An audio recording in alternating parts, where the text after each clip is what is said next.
Good evening. I'd like to call to order the Reno City Planning Commission Wednesday, January 17th meeting, and we will begin our meeting this evening with the Pledge of Allegiance. And I will ask Commissioner Weisky to lead us this evening.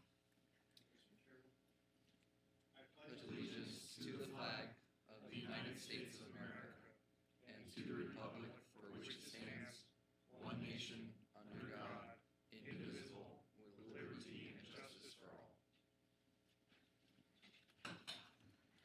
Thank you very much. Michelle, can I have a roll call, please? Mark Johnson. Here. Britton Griffith. Ed Hawkins. Here. Paul Olivas is absent. John Marshall. Here. Kevin Weisky. Here. Peter Gower. Here. We have a quorum. Thank you. Moving on to item 3, public comment. This item is for either public comment on any action item or for any general public comment. And I do have a request to speak form. Just a reminder, if you do have a request to speak, please fill one of these out. I will open public comment and ask Danny Cleist. Welcome. Good evening. Danny Cleist for the record. Been coming here almost 10 months straight. You were close with 6 months. I've been watching you guys for a long time. I watch even when after I leave here early. Sometimes I stay late. Talk to you guys afterwards. It's nice to see that some of you guys, some of the commissioners here, actually see what's going on and vote the way it should be. Sort of disappointed in some of the other ones that find the same findings and can't seem to say no. It's pretty disappointing. Everybody knows the North Valleys with the water situation right now, with the highway situation, Reno PD, sheriffs, fire department, everything else. The difference is the North Valleys doesn't have an outlet for all that water. Nobody wants to come up with one. It's pretty heartening since I've been out there since 1973. I wish, and this isn't just my wish, it's a lot of people's wishes. Quit it. Until something is done, it needs to stop. I don't care if it's 2,000 square foot house to a 900,000 square foot warehouse. It all rolls downhill. And where the city of Reno builds, where everybody builds, my house is at the bottom of that hill. I've been living with the flooding issue for a year, over a year now, because it started in January 4th. Still living with it. Nobody seems to come up with it. How many places in the United States do you know that the flooding situation is still there after over a year? I don't. Pretty sad when the city, the county, and the state can't come up with something. Is this going to go on for another year? I hope not. 2 more years? Nobody can say. But the building continues.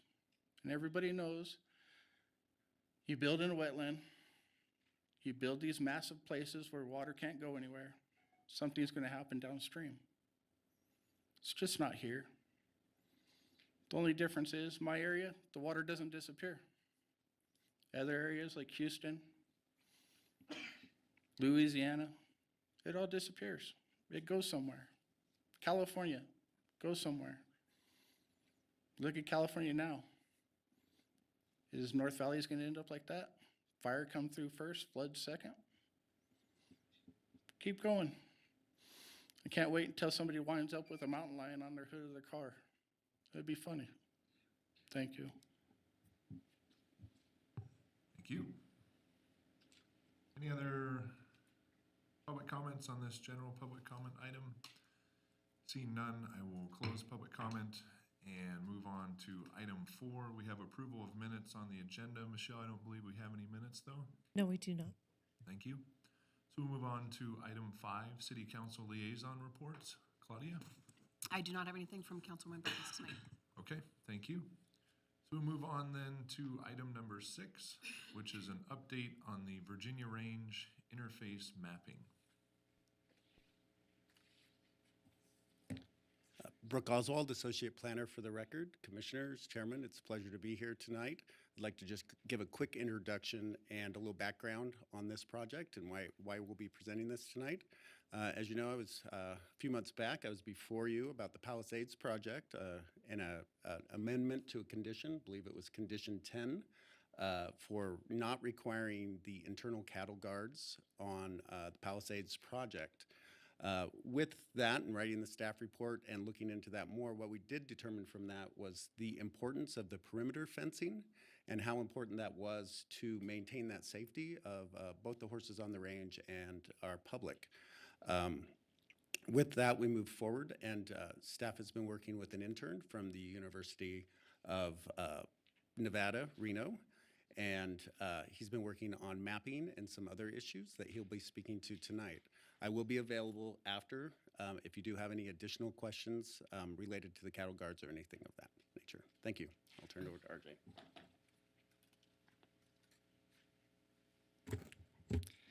Good evening, Commissioners.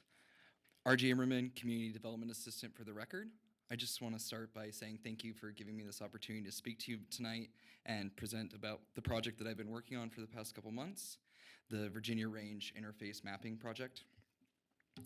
So tonight I plan to present to you some project background and how I got involved, the project scope and goals that we established, the field work that I did, as well as the mapping exercise that went along with that, as well as the best practices handbook that I've started working on. So to start with some project background, vehicular and horse-related incidents have increased over the last couple months, increasing the profile of this issue. Suburban development along the foothills, as well as an increase in horse population, has led to increased interaction. Therefore, it was determined that there was a need for accurate mapping for the fence locations in the area. We started this project by engaging local horse advocacy groups and trying to get firsthand knowledge of what the horses were up to and where they were going and some issue areas. We then spoke with Councilperson Delgado and Councilperson Dewar because this project, the interface, goes right through both of their wards, so we wanted to get their perspective on the issue. I then completed field work as well as mapping, and I have started a best practices handbook. So we started with coming up with some general goals as well as we went along, realizing that there were more goals to come up with. The first being that we wanted to determine the existing conditions of the fencing in the area. We wanted to set priorities for design and construction for the future. We wanted to improve education and advocacy on horse-related issues. And we wanted to increase maintenance on the fences and increase enforcement on the horse-related laws we have currently. The most time-consuming part of this project for me has been the field data collection. It was determined that the best way to accurately depict where these fence lines were was with a GPS unit. We then created categories of data that could be collected in the field by myself, such as fences, signs, guards, as well as more generalized categories that allowed for flexibility and change in the field as I saw that there was the need for it. We then created subcategories that was applied to each category, such as a weighted condition score, pictures, comment, height. Depending on what the category was, the subcategories would change. I then personally met with horse groups out in the field who showed me around. They gave me tours of where they thought issue areas were, as well as where they saw the fences and where accessibility points were so I could start walking it. After those meetings, I then started inspecting the fence lines with the GPS unit.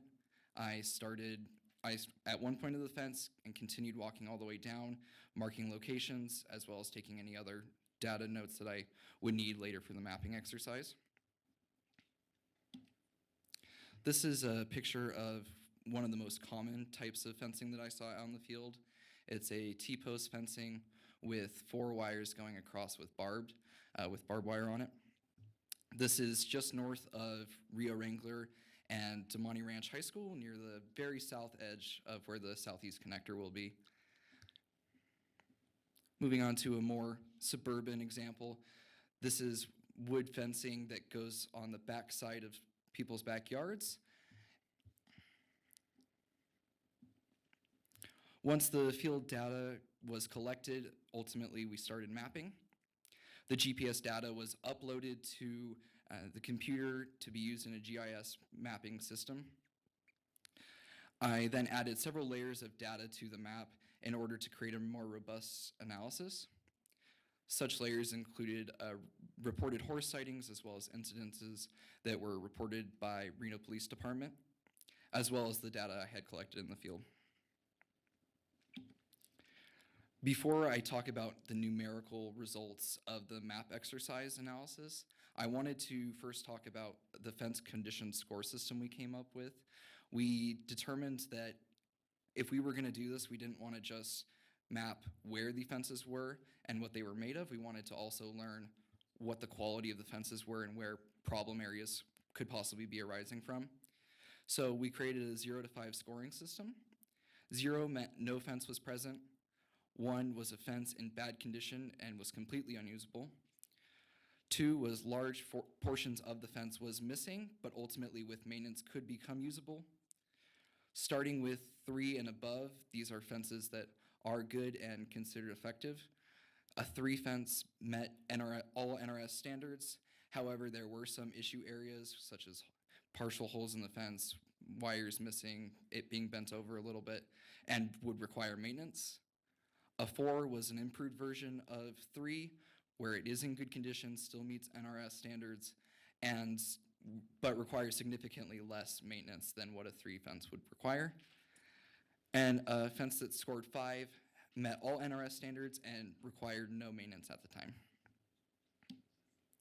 So the initial results, we learned that it's a mostly continuous fence line along the Virginia Range and City of Reno interface. It's roughly 8.5 miles of continuous fencing. The fence material did vary. Like I said previously, it was mostly T-post with wire. However, there was also wood fencing, barbed wire fencing, and metal pole fencing. The quality of fencing did vary. However, roughly 99% of the fencing was in good condition, meaning it just needed some form of maintenance, and it ultimately is scored a 3 or higher. However, roughly 50% did need some form of maintenance done to the fence.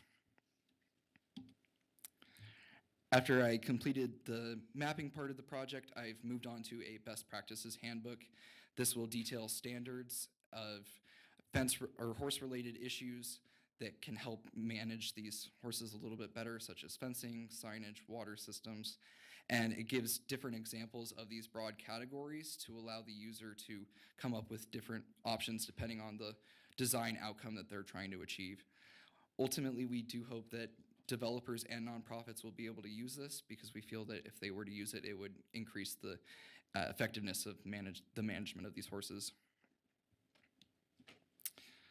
So looking at this project from a larger scope, we started forming an informal team here at the city that consists of public works, police, planning, and engineering in order to more effectively manage and deal with horse-related issues in the future. However, it is important to note when looking at the larger scope that the Nevada Department of Agriculture recently decided that they wish to transfer ownership of the range and the horses from their ownership to a nonprofit organization, which means that it kind of leaves the future of the city's relationship in that a little undecided right now, so it's a little unclear.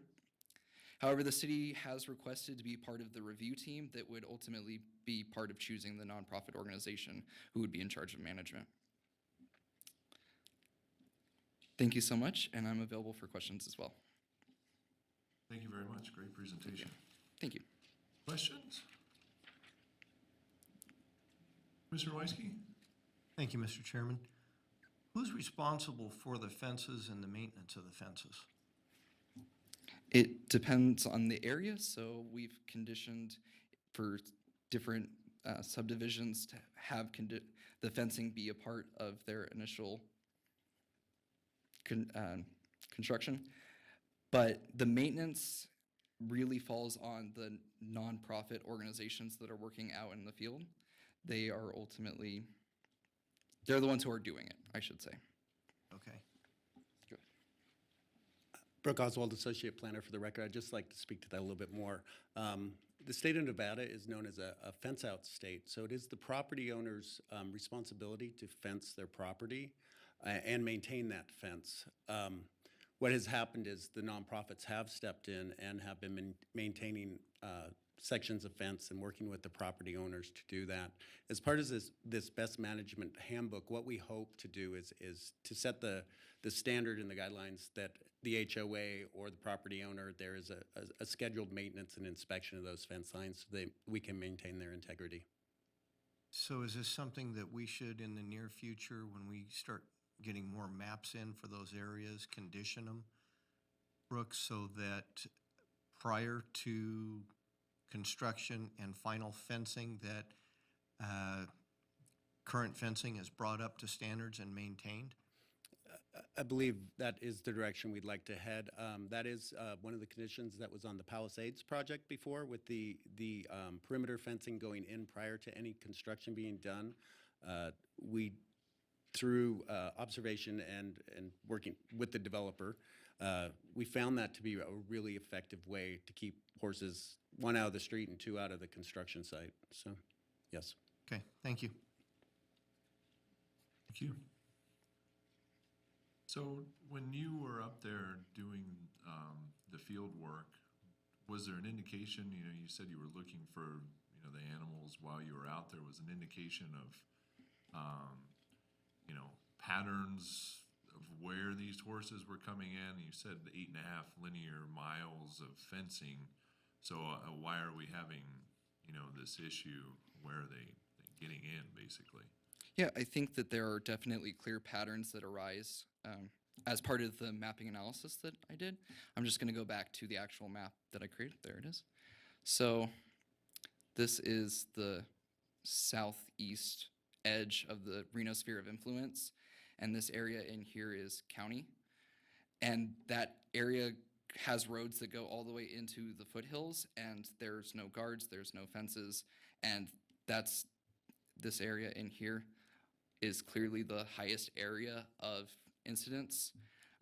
Another clear pattern that arises is that the horses tend to come up on these foothills and in here, and along this road right here, where there is water near Steamboat Creek. So I would say that the biggest issue is the non-fencing down here that's outside of the Reno sphere of influence, that's ultimately where we're seeing the patterns come in. Okay. Thank you. Other questions? No? All right. Appreciate the presentation very much and your work doing this project. It's really valuable for the city. Thank you. All right. We will move on then to item number 7, which is our public hearing items, and our first one is item 7.1, which is case number LDC 18-00020, 410 California Avenue. And we will begin with a presentation from the applicant's representative. Garrett, welcome. Mr. Chairman, hello, Commissioners. For the record, Garrett Gordon with the law firm of Lewis, Roca, Roth, Gerber, Christie. Tonight, on behalf of the applicant, Ramble On LLC, the principal of Ramble On is here, Brian Egan, tonight with me. He's happy to answer any questions as we work through this presentation and staff presentation in the full hearing. So the property in question is, address is 410 California Avenue, 3 parcels. Bordered by California Avenue on the north. On the west is Creek Place. There's no intent to abandon Creek Place at all. On the eastern side, you head toward Lander, and behind it is Marsh. You can see here an aerial. Again, the 3 subject parcels. I think we've all driven by this many, many times. It's really the heart of California Avenue. You have My Favorite Muffin down the street to the west. You have a law firm, kitty corner. To the northeast, you have St. James Place across the street. You have a salon to our left. You have Wells Fargo further west. So right in the heart of California District, mixed use, high density retail is what the master plan encourages and what we're here for tonight. So our proposal is a 4-story mixed use building.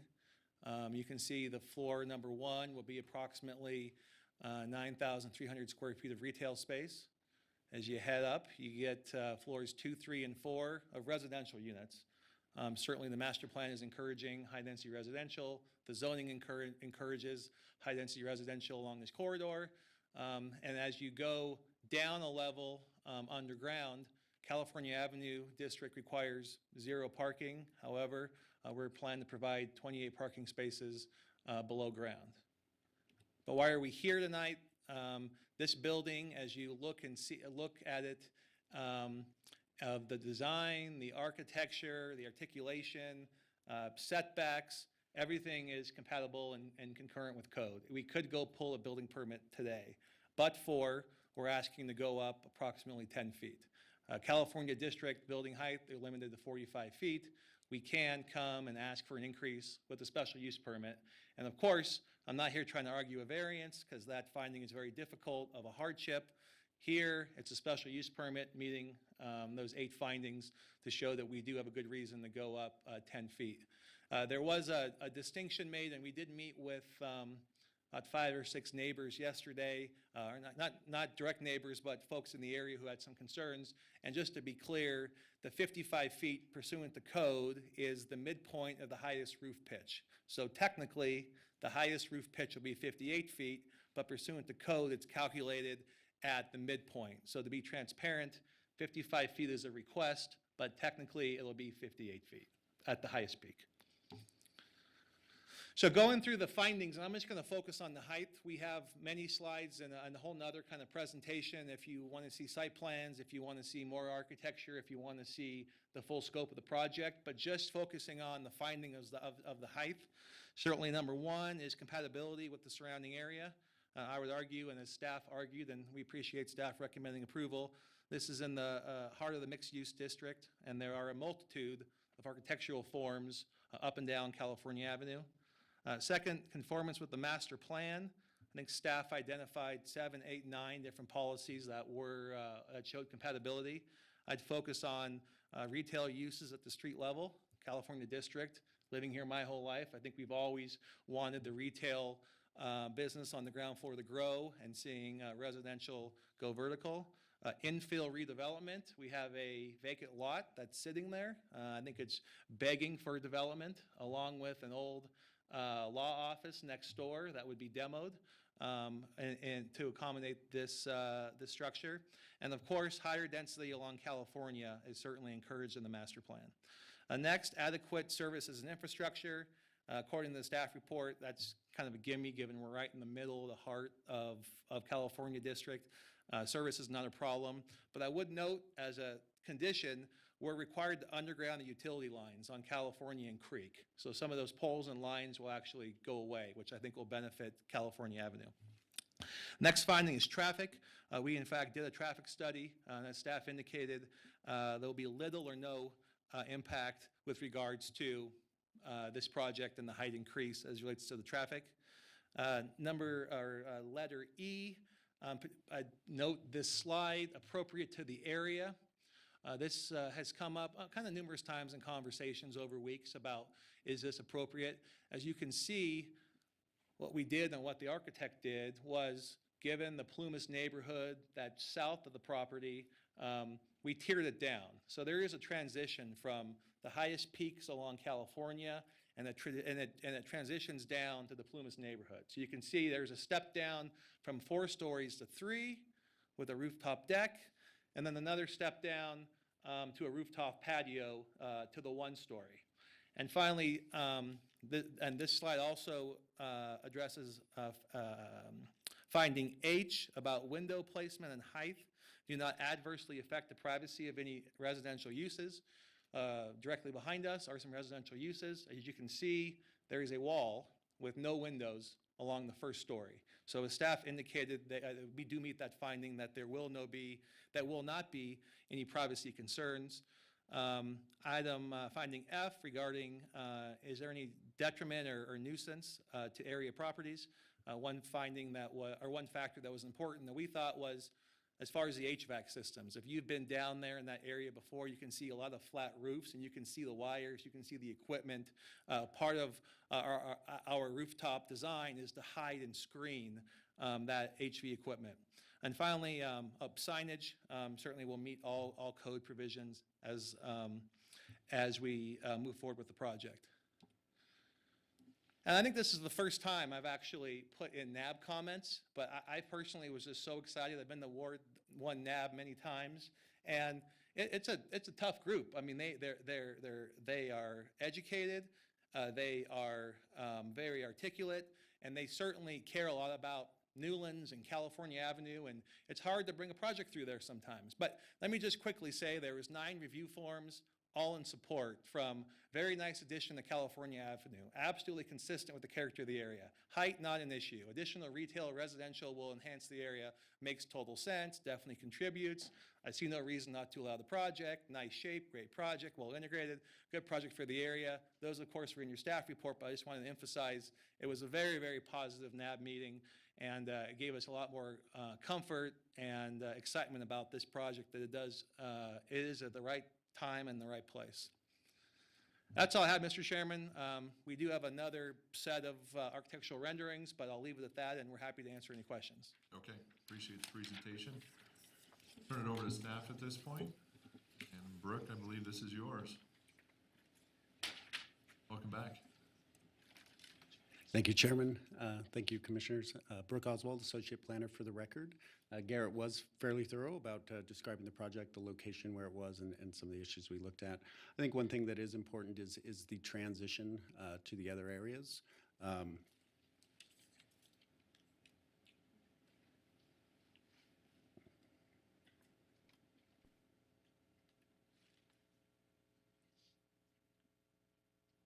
And looking at specifically the zoning in that area.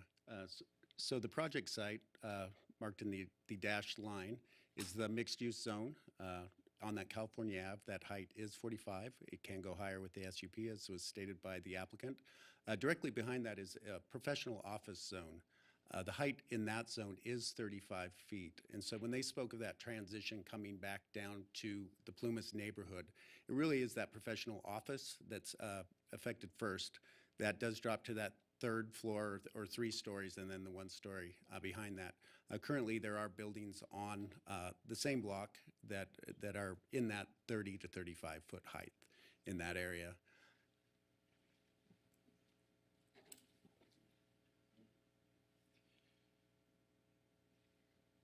Additionally, a large wall was shown and said on the back how it would alleviate the views from the neighbors and in that situation. There are a few small homes located along the creek lane there. Their windows are small. Most of them aren't located towards that way, and there is a fair amount of vegetation that staff felt was sufficient to also to provide that buffering to those adjacent neighbors. The large wall that he did show would not meet our current code, in that on that 0 permit, they would have to, per our code, and when they came in for a permit, that would have to have a variation of material and color and assortment on that. So you wouldn't see that large blank wall along that back section.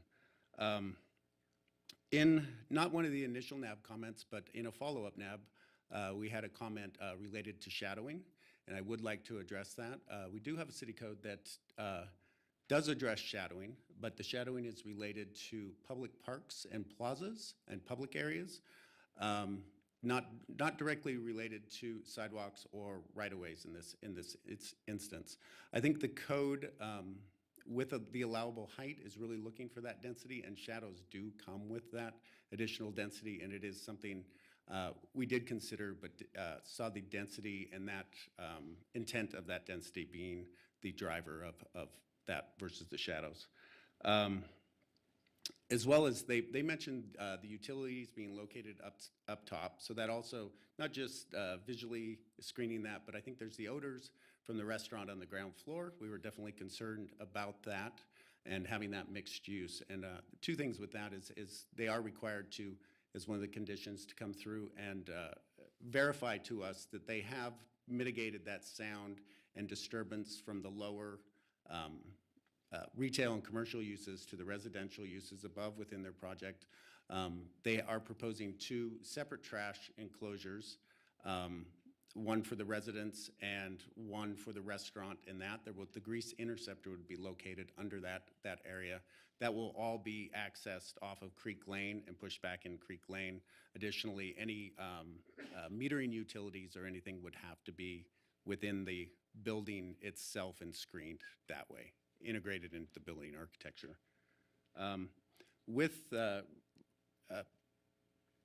We found the project to be compliant with Title 18 of the Reno Municipal Code, and with the conditions set forth by staff. Staff can make all the findings and does recommend approval of this project.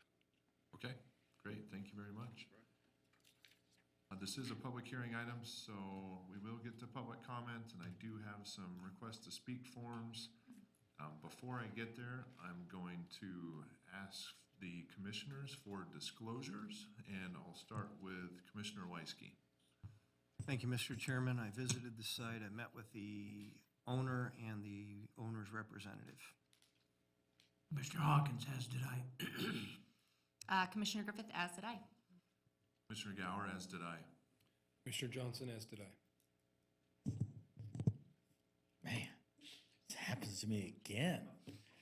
I've been by the site a lot, and I live about 4 blocks away. Thank you. Okay, thank you. At this point, I'm going to open the public comment portion of the item and begin with Dario Pastalalpi.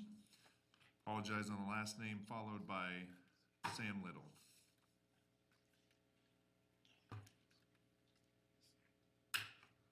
Had your last name worked out in my head, and then when it came out, it just wasn't the same. Hi, I'm Dario Paslapi. I spoke to you guys last time. As I said last time, I'm not opposed to the project at all. I think it's obviously what's going to happen there. We know that's going to happen. We are a little bit opposed to the height, because obviously, I think someone said that we met yesterday and there was no direct neighbors. I'm directly across the street. I own that building, so I think that's pretty direct neighbor. And 45 feet is the code. That's what it says you can do. 45 feet we can live with. We're like, that's what you get to do. We understand that. Now you're gonna go up another 13 feet. But if you approve that, you guys have to understand too, that there's also, they could change the pitch. That design's not complete. They change the pitch, that building can go over 62 feet, and you've just approved that. So you need to be aware of that. And I'm not sure that they would do that, but it just seems like that's a big building for that section. I'm not sure that it's appropriate for the site. I don't think it necessarily fits architecturally. I know he's done some step backs. I mean, one of the concerns for us, just directly, to be a little selfish, is we're gonna be looking at 55 to 60 feet straight across the street. And if you look at how he designed his building, everything for his building is oriented to the back. That's because that's the sun side, his decks, his outdoor patio. So he's gonna block us and then take in the back and not do any mitigation as far as the height on the front. It's just a big monolith straight up off the sidewalk. So as I mentioned last time, all we were asking for is maybe a little bit of the word I heard here that we talked about yesterday, some articulation, but just to ease it up a little maybe, or to bring that roof down a little. So you guys have to take a look at that and decide, but it's definitely gonna impact us. And that being the one directly across the street, we felt that it was important that we at least say our piece. I want to reiterate, as I told Brian, we're not against the project. We just think it needs a better look at how to use design and be a little creative to get what they want to make the numbers work and not impact us and the neighborhood so much. And that height really does impact it. I would ask also, what's the closest building to that? That's 55 feet I don't know what that is, but that's what I would ask. What is the closest building? And I've looked around, and it's pretty hard to find. I think you have to go down to Virginia. Maybe it's the Porsche building. So anyways, that's what I have to say. Thank you. Thank you.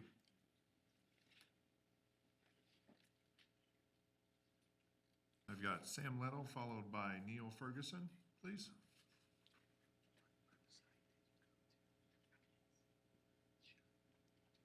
I'm marked to That's not a G. speak, but I will say something, and it's Gettle.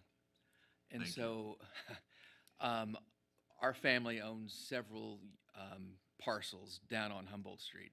And I'm for the project except for, and I put that on the comment card. What the issue is, we already are almost where there's no parking. We have parking problems as it is. And I've been coming to this microphone off and on for 25 years, and along the way, the city has promised either a parking district or a realignment of the parking. They did some of it on Lander Street.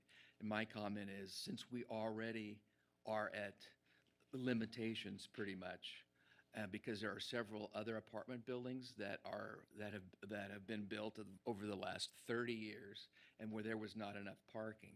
So it affects those of us that have enough parking. So in essence, we have to give an easement to people that don't comply. And no matter what the books say, no matter what the architects say that come from Newport Beach, California, people have cars. And what happens in these is the cost of building these buildings, and I think that's an asset for that corner. But what happens when you get 2-bedroom units, you get 2 or 3 or 4 young people, and they all have cars. That's the problem.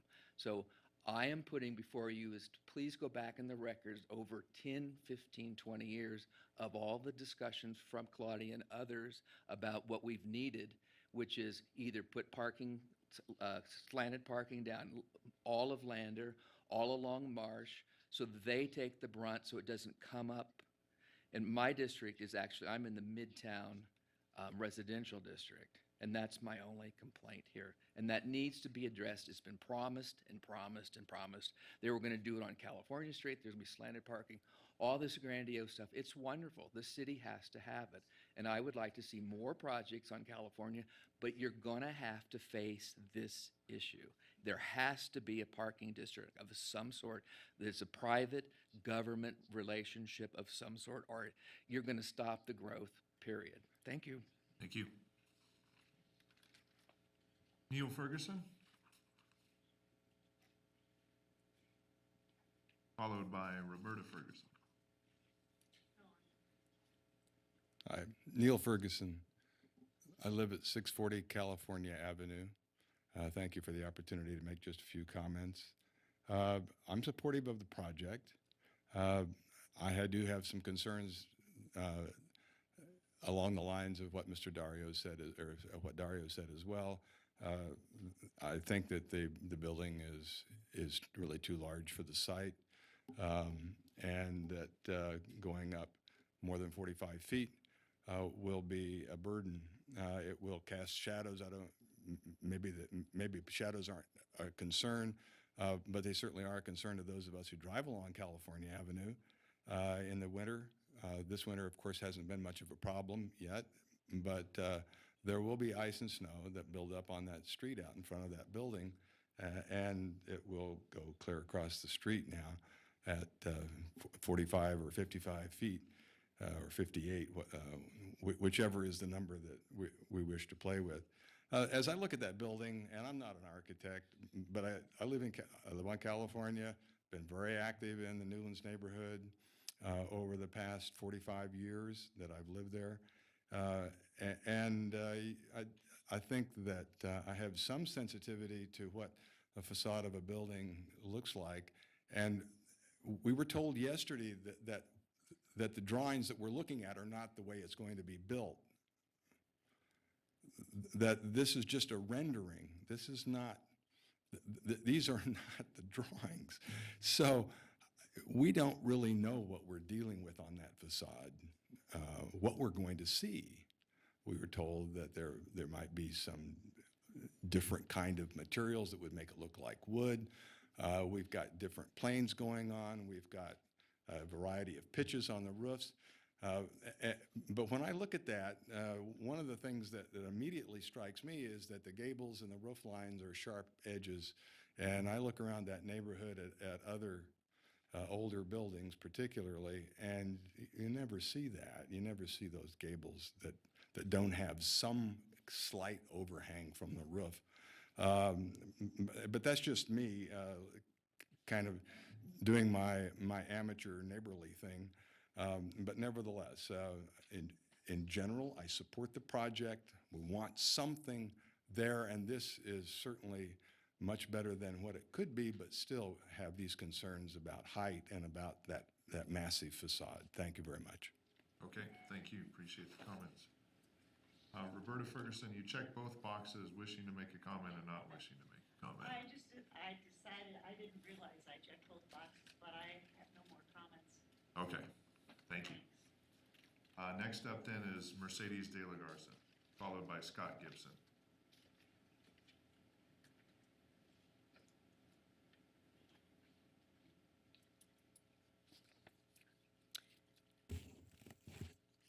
My name is Mercedes De La Garza. I am a local architect and here to represent the 40 people who signed a petition in opposition to the special use permit and also reside in the historic district of the Newlands neighborhood, which California Avenue runs through.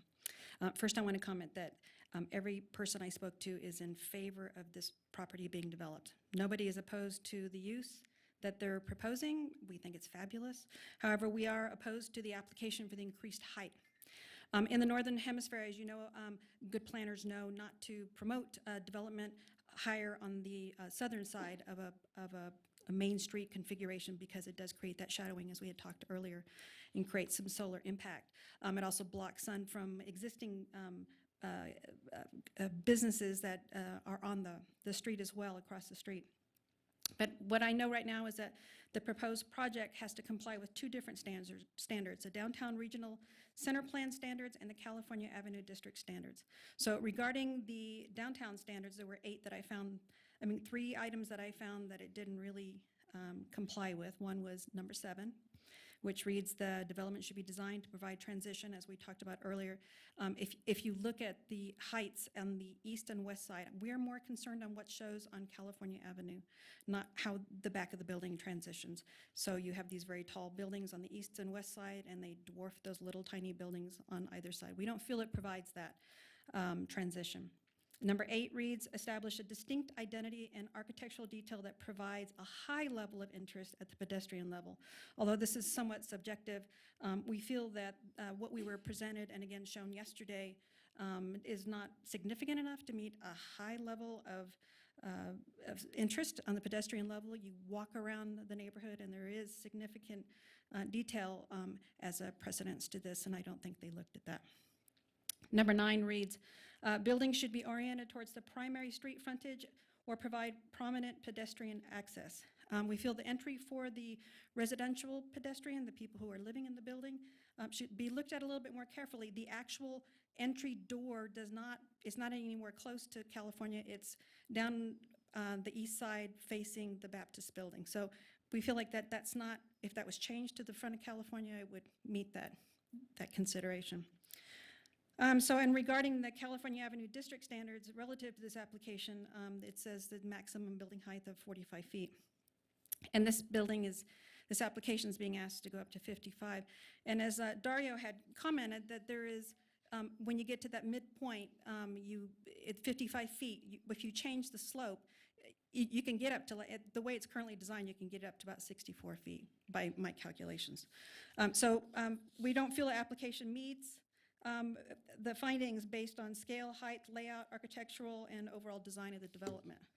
And I don't know if you can see this, but you can see there's the 12 and 12. Mercedes, I need you to speak into the microphone, please. There's the 12 and 12 that you can see. The proposed request is 55 feet. If the 12 and 12 is taken at the midpoint, that the 55 feet, you can go as high as 64 feet. It's currently being asked for 55 feet. How it's designed, you have a 7 and 12, I don't want to get too technical, a 7 and 12 on one side of the pitch, and on the other side of the pitch, it's a 12 and 12. But there's nothing that says they can't change that that design, so we're just a little concerned about that. Thank you. Thank you. Scott Gibson, followed by Eileen Dwinell. Hi, Scott Gibson. Thank you for listening to me today. I live in the Newlands neighborhood, and I've been conducting historic walking tours of the Newlands neighborhood, starting at my favorite muffin for about 20 years, and I do that once or twice a year. So the California corridor and these whole neighborhoods, of course, are very important to us, and the character and the way the city has gone about developing these plans and these corridors and the guidelines for the development of these areas are, intended to try and maintain the character and the nature of these, because they're precious and they're valuable, and it's those characteristics of these neighborhoods that give them value to that. Again, we're very pleased to see a mixed-use development happen on those 3 vacant lots. This is one of the only bare sites in that neighborhood, and this is not a blighted area. This is an area that is just rapidly appreciating in value. But I think the applicant, and you could see from the schematics that they presented, they're asking for a variance for additional height, but they have shown nothing in terms of articulation, the materials that'll be used. How does it match with the neighborhood? There's lots of bricks and other characteristics. They've done nothing to really capture the character of the neighborhood in the characteristics of their design. And so they're asking for a variance to exceed the design guidelines associated with that, and they've kind of made some minimal attempts by having that 1 3-story structure that addresses the professional office on the side, but you still have this massive, flat, unarticulated design material and cladding to be determined in the future. And yet they're asking for a variance to do that without really having demonstrated something that provides a benefit to the neighborhood, but optimizes the benefit to them as an investment opportunity. So in my opinion, I don't think that they deserve to get the variance because they haven't shown anything special that, gives them some, that provides the neighborhood, great, take this variance because you've provided something very special to us. They've provided something very simple and in kind of an unknown quantity in what the final product is actually going to look like. Thank you. Thank you. Eileen Dwinell does not wish to make a statement, you have indicated, but are in opposition. Okay, thanks. That's the last request to speak form I have. If anyone else would like to make a comment, now would be the time. Otherwise, I will close public comment and bring it back to the commission for questions. Britton. If possible, Garrett, can you show us right off the bat the architectural pieces that you said you could show us? I'd like to see them before I ask any questions.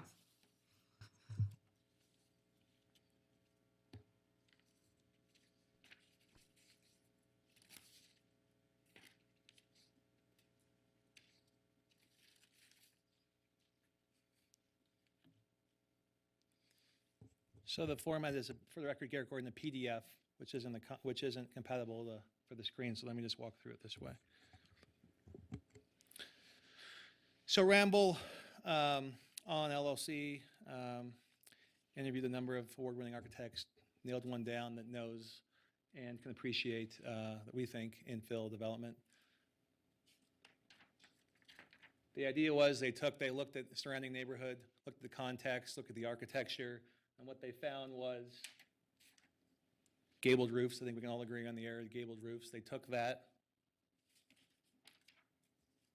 looked at the landscape, of course, the back view, our mountains, Mount Rose. Pulled some of those aggregated asymmetrical peaks. For the ridgeline, again, they wanted to try to do something unique on California, but also stay within the California design standards. So the renderings that you see comply with the California design standards.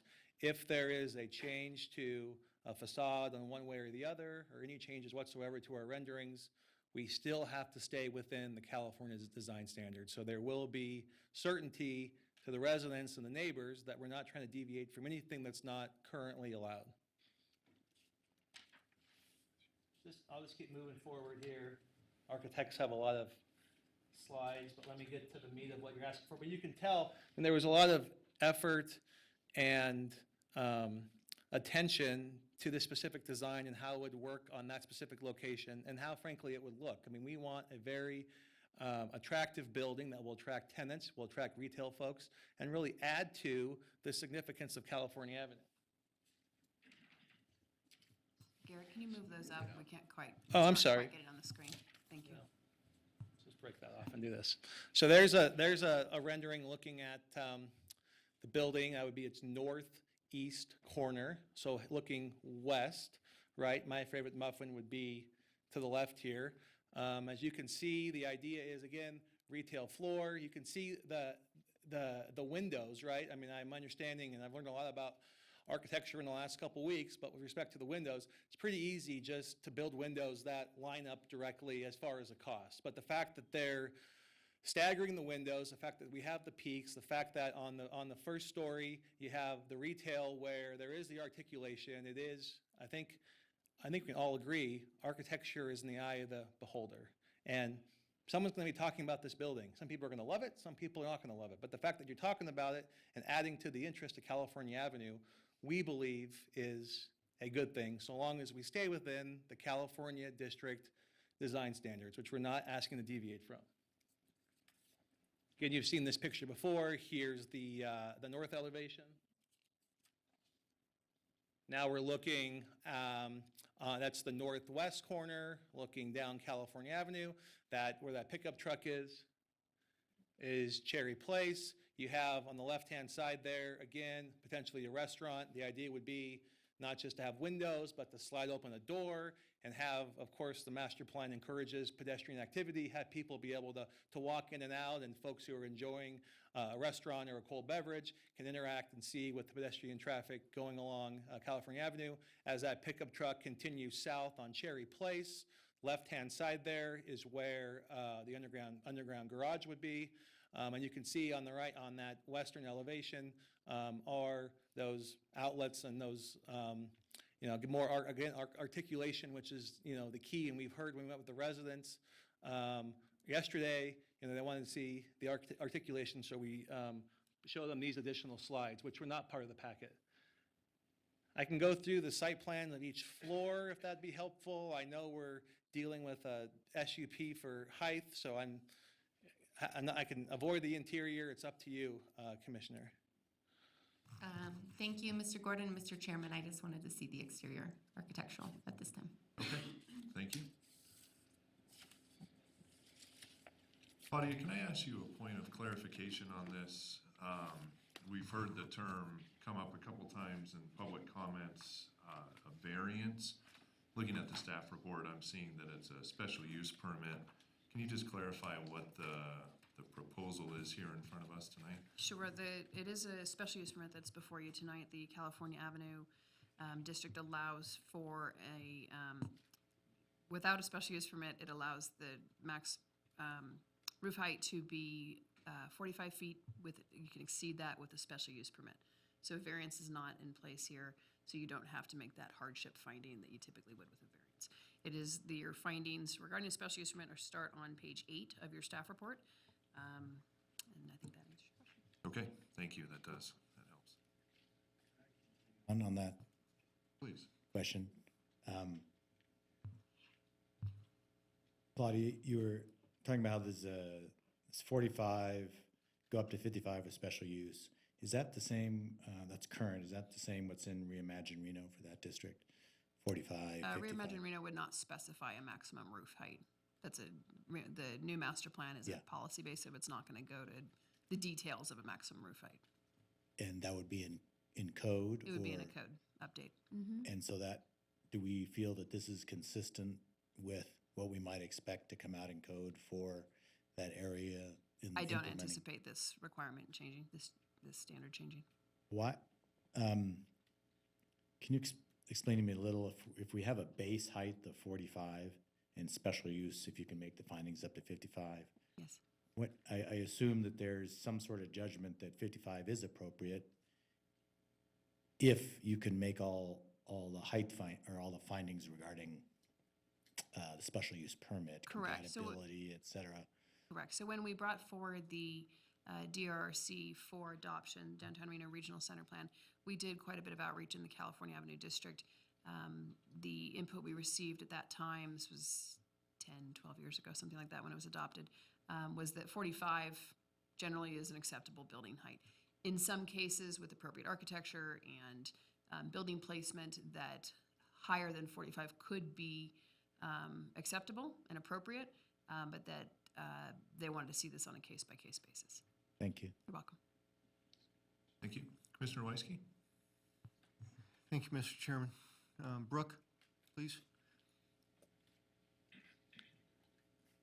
Brooke, we've heard some different heights of the building discussed this evening.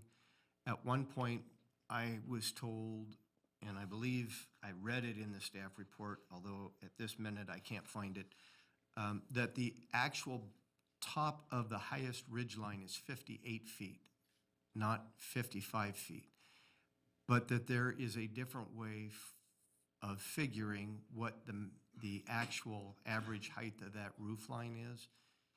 Does that make sense? Brooke Oswald, Associate Planner for the record.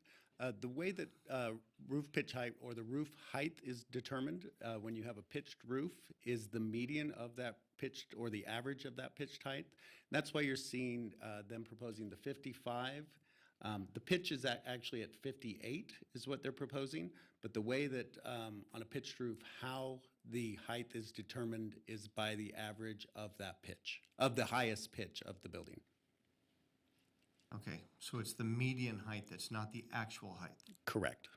So therefore, when Mercedes was up earlier and she showed a graphic of a change in the slope going up to 60+ feet, that could be possible. Yes, that could be possible. I'm going to jump in there real quick. Go ahead. So finding number one, or condition number one, is that the project is consistent with the project as proposed. The applicant has proposed a maximum roof pitch, the overall height not to exceed 58 feet. So that's part of the application. That's covered under condition number one. So they would not be able to exceed that 58 feet. With how we measure roof height, that's going to be at 55, but the highest pitch cannot exceed 58 per the application. Okay, and is that based upon the elevations that were provided? Or is that based upon mathematical calculations in the application? Both, I think. So Well, the the reason I'm elevations asking- and the information in the application reflect that that the highest peak of the roof is not going to exceed 58 feet. And we would not be able to exceed that because that is part of the application, and the applicant can confirm that. if Okay, you'd like, well, but the reason that is I'm the asking that is because even the applicant has said tonight that the elevations provided with this application are not what is going to be designed and finally submitted. So therefore, after this evening's testimony, I have an issue with getting another set of drawings for another application where the drawings do not represent what we're approving. And this is a third month in a row. This is starting to set a precedence that I haven't seen before. So I'm asking if that how we're gonna, and I agree with the condition number one, and I understand your explanation, Claudia, that's perfect. How do we know if this were to be voted on and approved that the numbers are documented to support what staff is going to enforce as a maximum building height? Sure, and that would be the same answer with any special use permit. When a building permit comes in and they apply for the building permit, whoever the staff person is reviewing that building permit application will review it in comparison to the special use permit application, and it will have to comply. If it doesn't, then we're gonna kick it back for revision to the special use permit. It will have to comply with this. The question, what's before you tonight is building height. If they change the window types, that's not a building height issue. If it completely alters the look of the building, we're probably gonna kick it back because that's gonna change the overall impact it has on the neighborhood. The roof pitch, I would say, if that changes, it's gonna come back. Are any of but those we things that we, review- the planning commission, should be looking at and making decisions on? Or is that just because they're permitted uses that we're not looking at articulation tonight? We're not looking at overhangs into public areas, things like that? You need to look at your findings and consider what you need to know about the project in relation to the findings.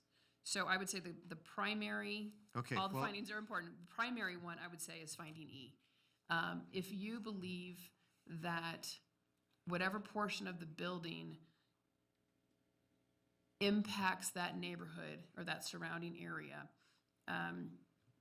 based on the building height, and that In might excess of be 45 feet. in excess of 45 feet, Okay. but that could be window placement.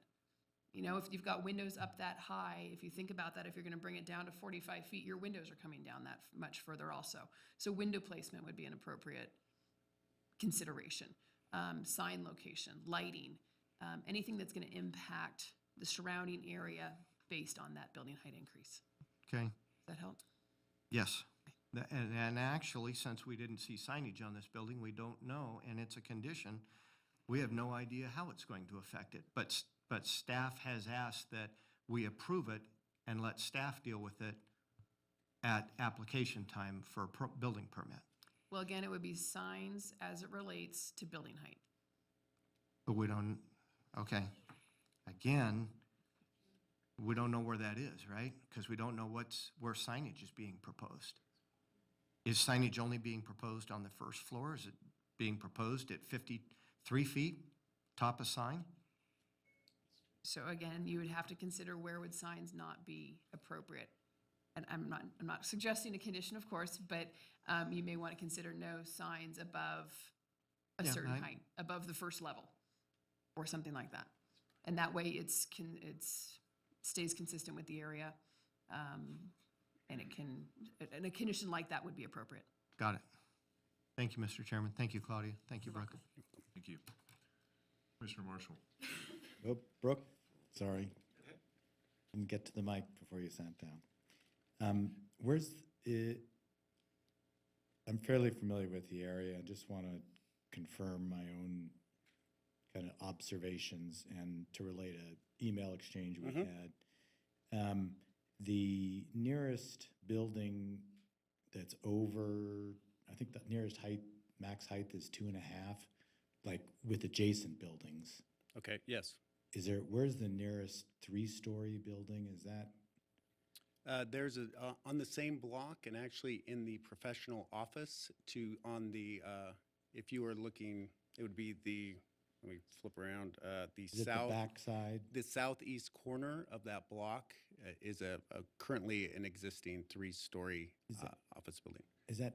2.5 that's to 3. 2.5. isn't Yeah, it? 'Cause it has it's that like a lower half. floor and 2.5, yes. Yeah, it's about, is there anything that's 3 stories? Where's the nearest 3-story building? I mean, I think it's, to some extent, it's the art museum, isn't it? The art museum is approximately about 620 feet away. If you look at the pitch on the building directly to the east of the project, it is a 2-story building and probably has about another story pitched where it reaches the pitch of about 3 stories of that height. If you go down, This would be a 4-story with the pitch reaching above that, right?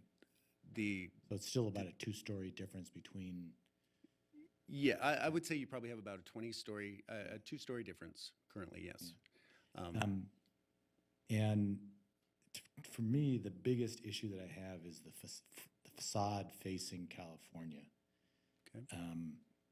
And to me, that's the kind of where the incompatibility for finding E might come out of. because of, it's just a flat facade except for the one little bit of articulation running down I think the right-hand side from that southern elevation. But if I look at it right, then everything else is flat going to the east, right? It's just a flat surface, except for the first story might be a little recessed.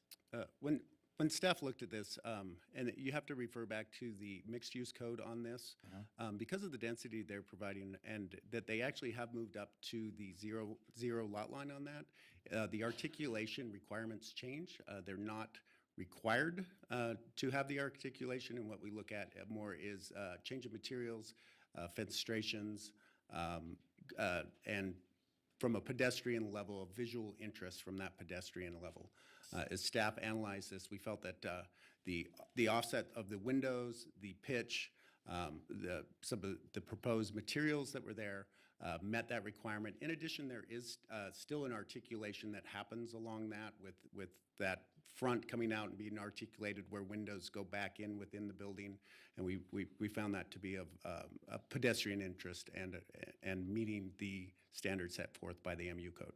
So in general, though, you're not going to see the facade unless you're going to feel it because it's a presence, but you're not going to see it unless you're across the street because or you maybe as you're approaching it, but certainly as you're on, because it's so, I mean, we're talking about a zero lot line or 12, is it 12 feet from curb? It would be 12 feet from curb. And I think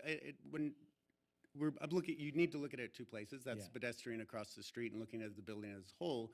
When you're the pedestrian at the ground level, my concern became the retail and commercial and the articulation, the windows, the interest of that level.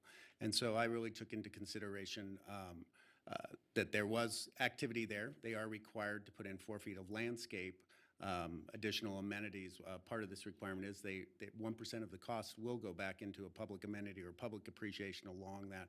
And so at that ground level on that side, you're not looking at the building as a whole, you're really at that ground level in the space there. And that's how I determined that interest from that level, the other interest from across the street. I couldn't see from the renderings in the staff report and the submissions, did I miss something? But there really isn't a rendering that shows, or a photo sim, or just even a photo of the existing neighborhood of the adjacent buildings. Was there something there that I missed? Or I was not provided prior to that. They have done some renderings after, and I think Garrett, they do have some renderings that do show some of the related heights, I believe. No. Well, just in the presentation. In the presentation you saw, you can see the related heights on a couple of those renderings, yes.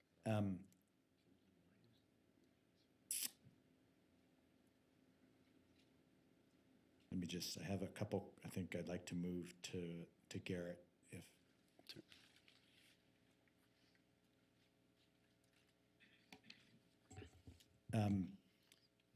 So I didn't see it, but I just want to confirm none of these units are going to be deed restricted affordable or made available at pricing that'll satisfy an affordable or close to affordable level. Is that right?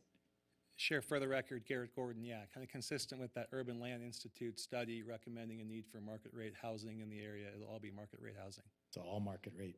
I like the density. What happens if you shift? I mean, can you preserve the density with lower height? We cannot, no. So how many do you lose that final, what is it per story? There's, I can't remember the units count. Probably 12 units we would lose. So you need, according to the applicant. So you need, it really is a space solution, right? I mean, you need X amount of interior space, and to preserve, to get your, what is it? I'm sorry, 34? How many total units? Sure, for the record, 34 units. Okay. But Go ahead. if I can elaborate. Yeah. I mean, when the applicant, hired their architect to look at what's the best way to develop this piece of property, right? They complied with all California district design standards and policies. In order to get additional density, which is encouraged everywhere in the master plan, in the new master plan, in the Urban Land Institute, was to go a 4-story in order to not have a flat roof, which I would agree, maybe we all agree, these flat roofs where you can see the HVAC equipment around that area is not that aesthetically pleasing. So in an effort to screen the HVAC as well, and also have something unique that will go on the market, that will be attractive, that will enhance, in our opinion, and I think staff's opinion, they recommended approval, having that peaked roof, that kind of combination of factors and knowing it wasn't a variance, it was a use permit, and we spent a lot of time on these findings, knowing I'd be talking about these before you. It was a package deal we felt that was consistent with, again, I know I keep repeating this, but consistent in all way, shape, or form, from articulation to landscaping to pedestrian amenities to design with code, but for going up the additional feet, which I'm happy to add a condition, the peak shall not exceed 58 feet. I mean, we're not trying to play games here and be transparent. Peak shall not exceed 58 feet. We already have a condition, as Ms. Hanson said, but if that gets everyone more comfortable, put that, happy to put that on there. Garrett, did you do any analysis of the difference in shadowing or sun blockage across the street from going from 45 to 55? Or actually, it's probably not 58 because that's the smallest part of the roof. But is there any, do you know, at a reasonable time of year, or is there going to be a significant difference with that height? For the record, we did not study shadowing. Of course, you heard from staff, that particular code does not come into play with this development. So we did a traffic study, which technically didn't come into play, but the encouragement of infill development in this area, staff strongly recommended and encouraged traffic study, so we went above and beyond and did that. But no, given shadowing was not applicable to this development as it relates to code, this isn't a park, we did not. Can you design and still maintain the number of units, but adding, some additional either step backing or something off the California side and move more of your volume back over on the opposite side, or I guess that would be the south side of the building? For the record, Garrett Gordon, with all due respect, no. We studied this location, the architects, we got the contractor here who's ready to roll up his sleeves and hire some folks and build this thing, DevCon construction. But we're asking you to approve what's currently before you. We can't modify it at this point in time. Okay.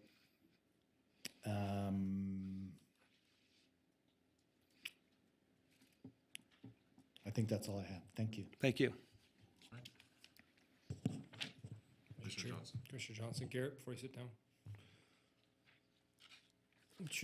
What's your floor to floor height? Can I ask the applicant?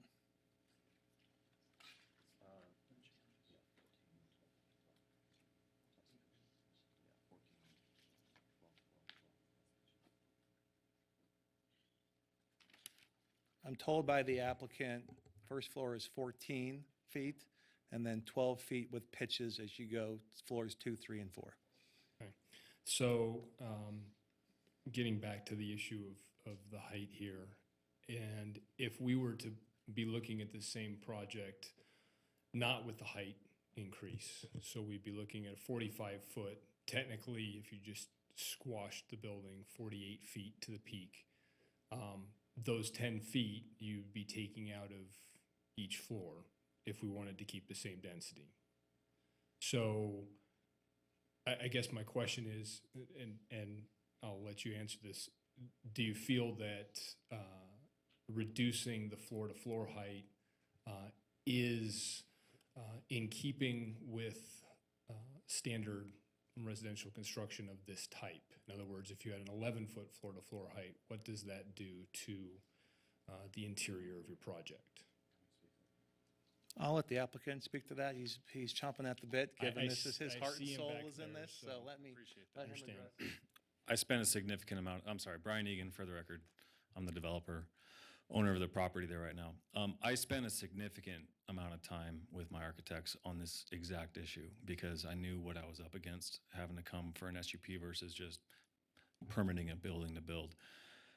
And the quality of the product, I think that's necessary downtown, in particular on California Avenue, where I've done a lot of business for a long time, is tantamount to what I do. We looked at every way, shape, and form to reduce the ceiling heights and make this a viable product that still works with the number of units, the number of floors, et cetera.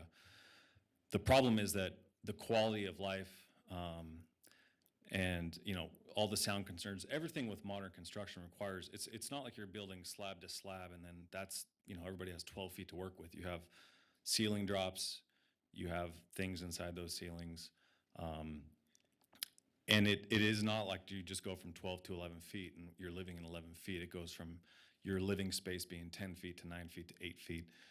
Again, this is comparable to probably doing something more along the lines of a casino conversion like the King's Inn, where you have 9 foot on slab. The type of units that you're building are not these type of units. I believe that what we need are very nice market rate units, and that comes from experience of owning, renting, managing a lot of multifamily product downtown for the last 15 years. And to answer your question at the end of it is, no, there's no way to get this number of units. I literally need to scrape off an entire floor of this project to meet the height requirements and feel good about the product that I'm providing. So you're proposing, so the 12-foot floor to floor, you're going with a 10-foot essentially ceiling in the living space? Yeah. And I have DevCon's architect here with me as well. We've beat this thing to death too. I'm just trying to provide a higher density product, a nicer product, and meet current building standards, the quality of life issues that I think exist and that don't exist downtown. We need that product. So let me ask I guess the follow-up to that, along those same lines. Can you put the elevation, the rendering of the north elevation back up? Mm-hmm.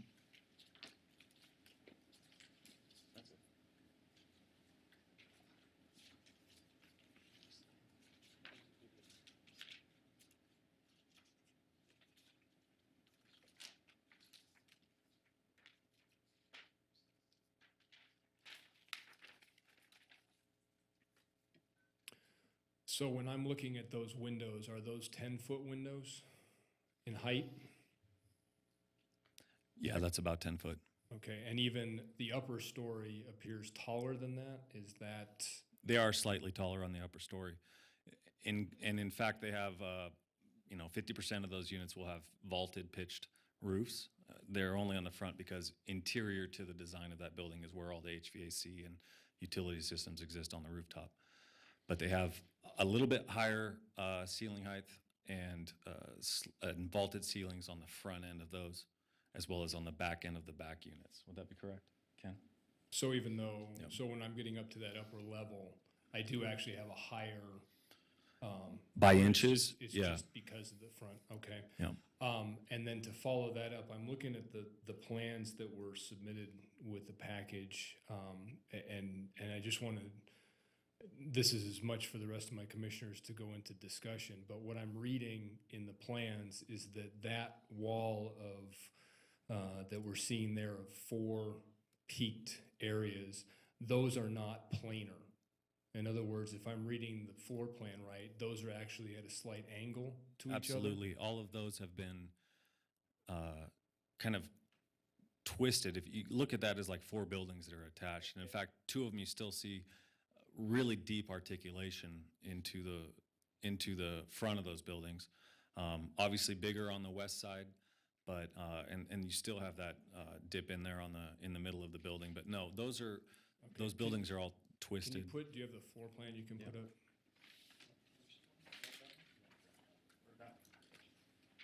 I can give you the one out of my staff report if that would help. I think Brooks got it. There we go. Yeah, there it is. Okay, so I'm looking at the north elevation there, and I'm seeing At the top, yeah. 4 different planes. Yeah, absolutely. Okay, with the recess. And then I guess one other question that did come up, do you have Brooke, can you put the ground floor level up there? I'm trying to no, I'm sorry, the California Avenue level. Because there was some question, I guess, in terms of access. Can you point out on that plan where the residential access is? Absolutely. Because the residential access is not retail frontage, what I try to do in any apartment community I'm involved with is provide a sense of security and privacy. Right here is where they enter, and there will be a canopy of landscaping coming into it, but this is the residential lobby. This is California Avenue. This is where they enter. They have a nice little entryway, and I have a designer working on the interior for that right now, but that's the lobby, is through that landscape canopy. The building entrance is facing to the east, so I'm... Well, for the residences that live between floors 2 and 4, their entrance is actually here in the parking garage where they drive in and bring their car, and they come up an elevator to their common area floors. I understand. So can you put the... all of this is working together in terms of scale and appropriateness. So then there was also an elevation we had looking at the northeast corner. I'd like to see what that entrance looks like for the residences at the streetscape. Because I understand that there's a canopy, a trellis, but does it, is that a gate? Is that something I'm expecting like a San Francisco streetway where there's a gated access? Very much San Francisco streetway, except I haven't gated it off. I think that keeping it open is not going to be a problem. It's not problematic with, nefarious traffic. There will be security access into the building. There will be key card access for all the residences that, or the residents that, enter this way, but mostly just canopied landscape, trees, probably a trellis or some kind of climbing vines that lead you back in there. I've done projects that have those. And then, but it's open. You can see the entrances. If you were westbound on the south side of California Avenue, you'd see the door, it's not like it's hidden. Again, it's somebody's private home. We're not trying to make it, everybody can walk up to their front door from the street and knock on their door. Okay. That's what the 3 commercial units are for. So then the final, I guess the last question I have on here is the materials that I'm looking at. Yes. I'm seeing the first floor recessed with the second floor that we were looking at on that plan, outboard of that. Same material or different as it shows in this elevation? It's a great question. It's actually different. The material manufacturer may be the same, but the benefit of this company that I'm talking with right now that we've budgeted for is they're AL13 cladding, and so they have different, they have basically everything that looks like any type of wood that's out there. That looks like an ash on the ground floor. That looks sort of like almost a light cedar or something up top, but they all have a grain to them. But there will be a variation not only in the material look and feel, but as you can see and as you've mentioned, the ground floor bevels back into the storefronts. The second floor cantilevers out into our property, but over the building itself, creating different lighting elements and different articulation as you move further west along the property. So then, going back again to I guess the very beginning when I was asking about the 4 different points, what is the feeling in terms of, you're talking about the same material, but essentially treating it slightly differently, whether it's color or finish. Is that something, I guess, to address some of the other concerns about that those 4 blocks could be treated individually as well? Is that part of what you're proposing or not? Well, absolutely. I think structurally they're already being treated individually, that they each have their own setback. If you look at this particular elevation... I understand. I don't want to just... You're just talking about material? I'm merely talking material, that there is a concern and there's a perception, and it's on our end as well as that end, about the scale of this, and any attempt to break that up via angle, via color, via height, is going to be part of our review in the findings. So I'm just posing the question if that is something that can be accomplished within the project that is being presented to us today. Absolutely, and that's the intent of the project, is to add all that difference, all that variation, interestingness, and flat out beauty. I want this to be a really good looking building. Okay. Yeah. Thank you. You bet. Mr. Chair, and that's all I had for questions. Thank you. Appreciate those questions. I think you answered all my questions and then some. So, any other questions before we get into discussion? Commissioner Weisky, thank you. Garrett,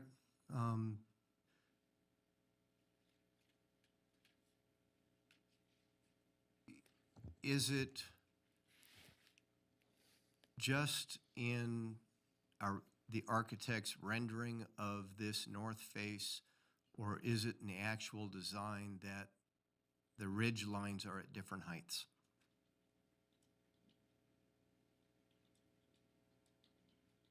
Will you repeat the question, Mr. Weisky, Commissioner? Are all four ridge lines the same height, meaning 58 feet, or do they vary? For the record, On Garrett the Gordon, north side? they vary. Okay, so they don't have to be 58 feet in order to work and to give residences the height that works. There is some design concept in here that works at less than a maximum of 58 feet. What's the height variation on the peaks? I mean, it's within inches. It's just to add. Brian, can you come up? Okay, somebody's got to speak into the mic to answer that. I'm sorry. Freshman here. Brian Egan for the record. The variations in peak heights are really, they're probably a matter of inches. They all serve a different purpose, but the asymmetry that exists there, that creates those slight variations, was part of the conceptualization of the project. It helps it conform to the surrounding landscape. It was a consideration that we took very seriously when looking at different schemes and things that worked on the site to fit into the surrounding mountains. When you look at the elevation from the northwest, it looks like there's much greater elevation change in those ridge lines. And I don't know if that's based upon roof slope, which makes a difference of shadowing, which makes a difference in... I can tell you by final design, there's not that much variation. There's only asymmetry. Perfect. Yeah. Thanks, Brian. Okay.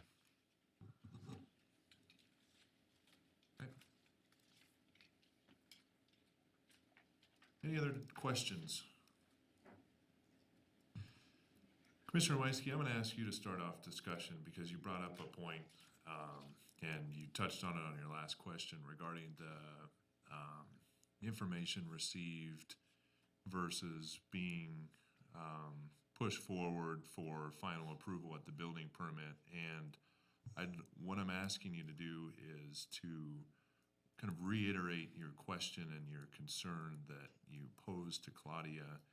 We heard from Claudia, but I'd like to get the other commissioners to weigh in on this because it is a reoccurring theme. So before we get into sort of the specifics with the conditions, I want to make sure we have that discussion. Okay, if I understand you right, Mr. Chairman, basically, the elevations, the architect's renderings are not representative of what is going to be proposed to be built. It's similar to, but it's not exact. And my question is based upon, or questions have been based upon, how close are the maximum elevations of this building to the application and the SUP, which is for a maximum elevation of 55 feet, which the applicant's representative has discussed we should or could condition so that the maximum ridgeline height is 58 feet, that slopes of roofs, which may vary based upon testimony tonight. No matter what the final design is that is proposed and submitted for an building permit, that it would not exceed 58 feet. So that's my discussion. That's been my intent, and it was my intent when I met with the owner and the applicant and the owner's representative yesterday was based upon height, which is what we have control over and what we're looking for tonight in an SUP is, do we feel findings A through H meet, or we can make those findings in order to approve the additional 13 feet of height over the 45 feet allowed on California Avenue. And that's why I'm trying to get at a drawing, an artist's rendering of a building that's designed by an architect that will be engineered by engineers, built by a competent commercial contractor, is what we're looking at. And that appears to be close, but not the same as. So, and it comes to a head on issues like this with these SUPs, particularly when we're looking at things like architecture, design, articulation, things like that. And if I understand the concern, and what I want to get feedback from on the rest of the commission is that with these renderings, and what Commissioner Weisky is getting at is the, there's a desire, I think, to have a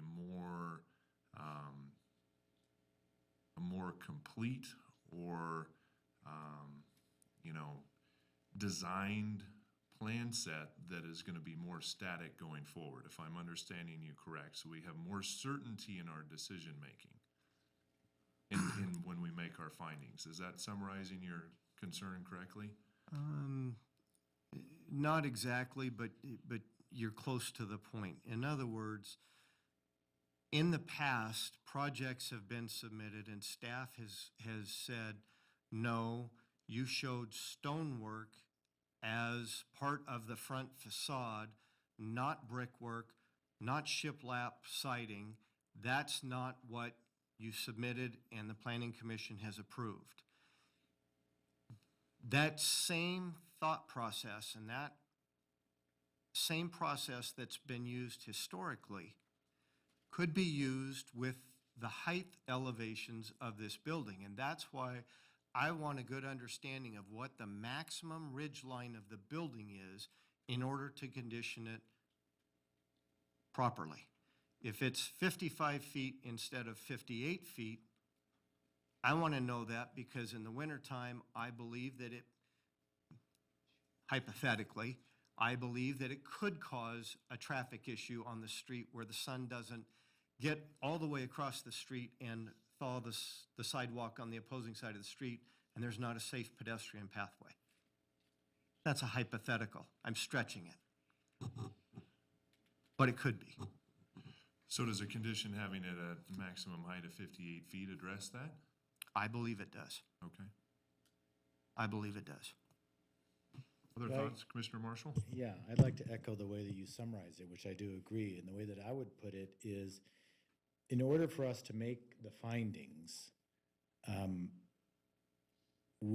there has to be enough information presented to us with enough specificity and certainty that finding, if we grant the SUP, that will be carried forward.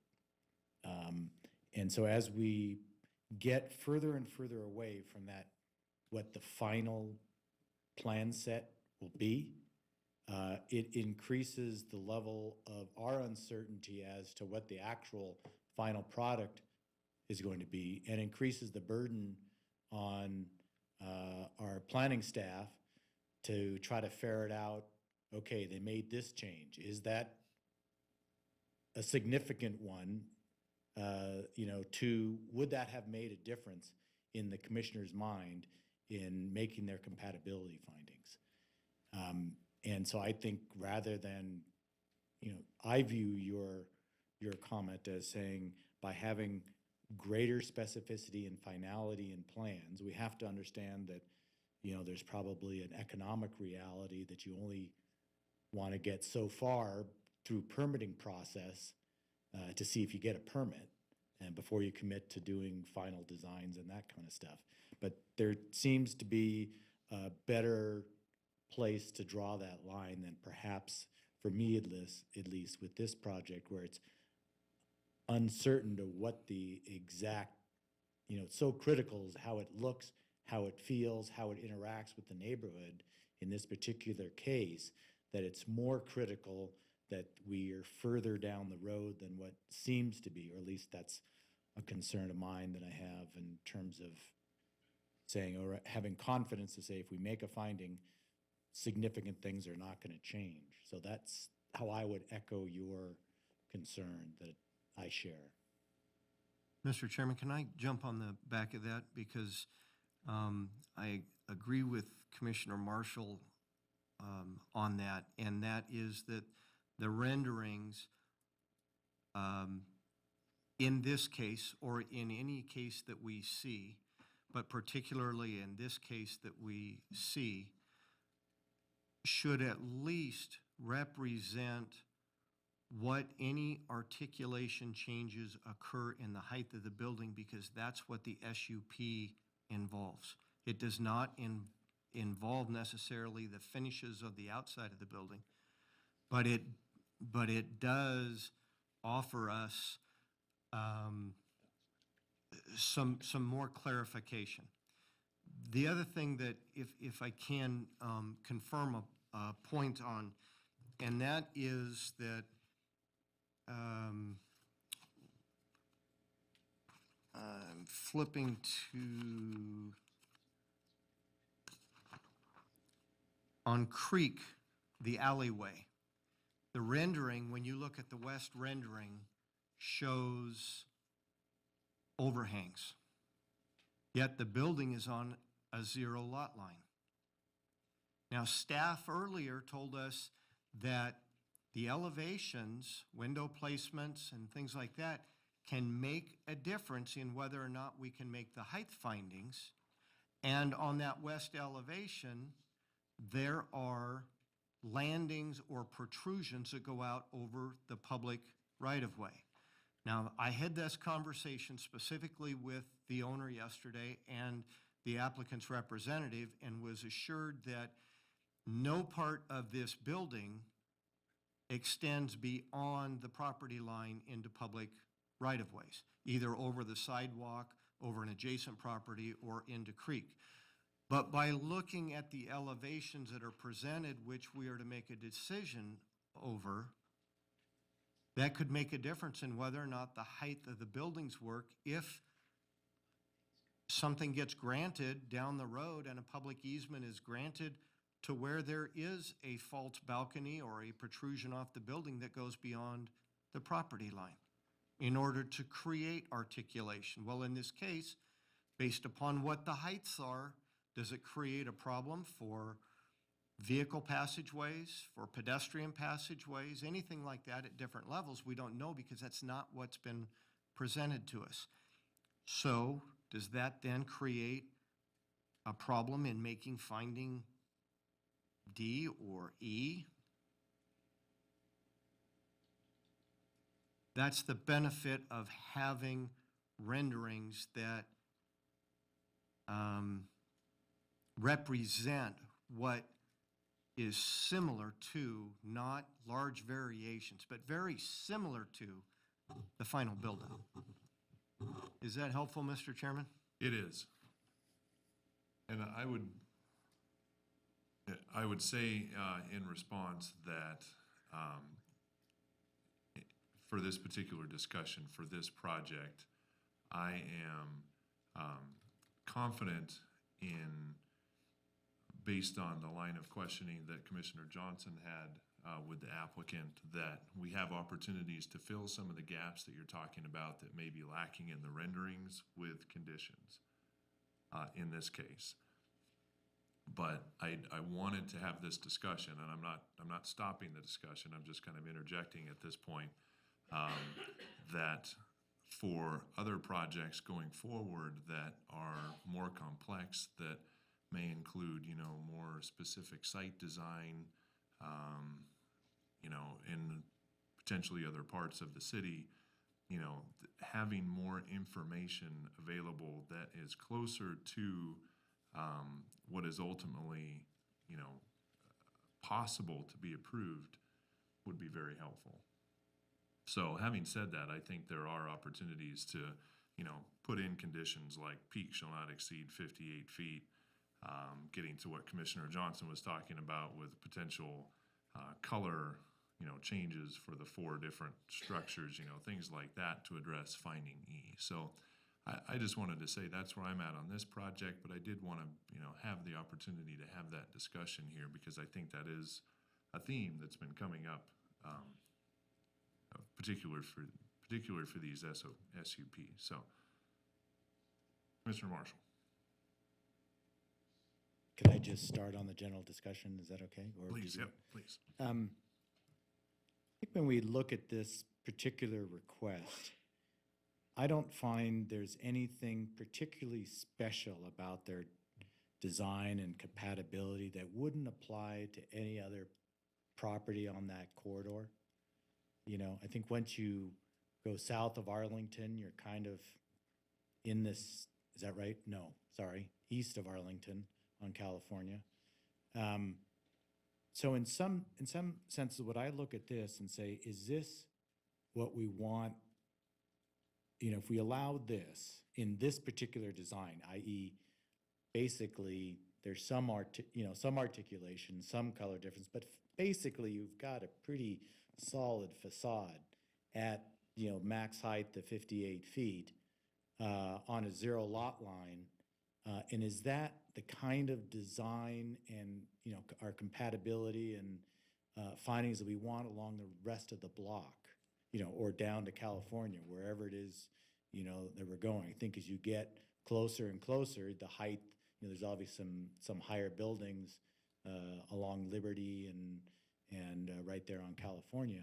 But for this area, are we okay with seeing this generally on, if we're seeking redevelopment and increased density in our core, is this the kind of design that we want to promote up and down that street? And that, to me, is kind of the precedential nature of our decision. We can look at this in isolation and say, is this a good building or not a good building? But I think we, to some degree, have to say we're putting down a marker here in terms of, everybody wants those lots built on, and this kind of mixed use happening. But is this really the right mix of the kind of design on the street facade that we want? And so for me, you guys know that building that's a relatively new office building on the corner of Gordon and California? That new one, they took down the old thing, and you look at that building and it has greater articulation on both sides. And admittedly, that's right in the middle of a residential neighborhood. It's taller than the other buildings around it. But the reason, and I was a great skeptic of that building. I thought this is a crisis. But the more, I walk by that all the time, and I think it actually works. And in part it works because it has a whole lot of articulation on the street sides. And so you don't feel this, and it's also set back, you don't feel this big facade. And then if you look at the west, Brooke, could you put up the west elevation, please?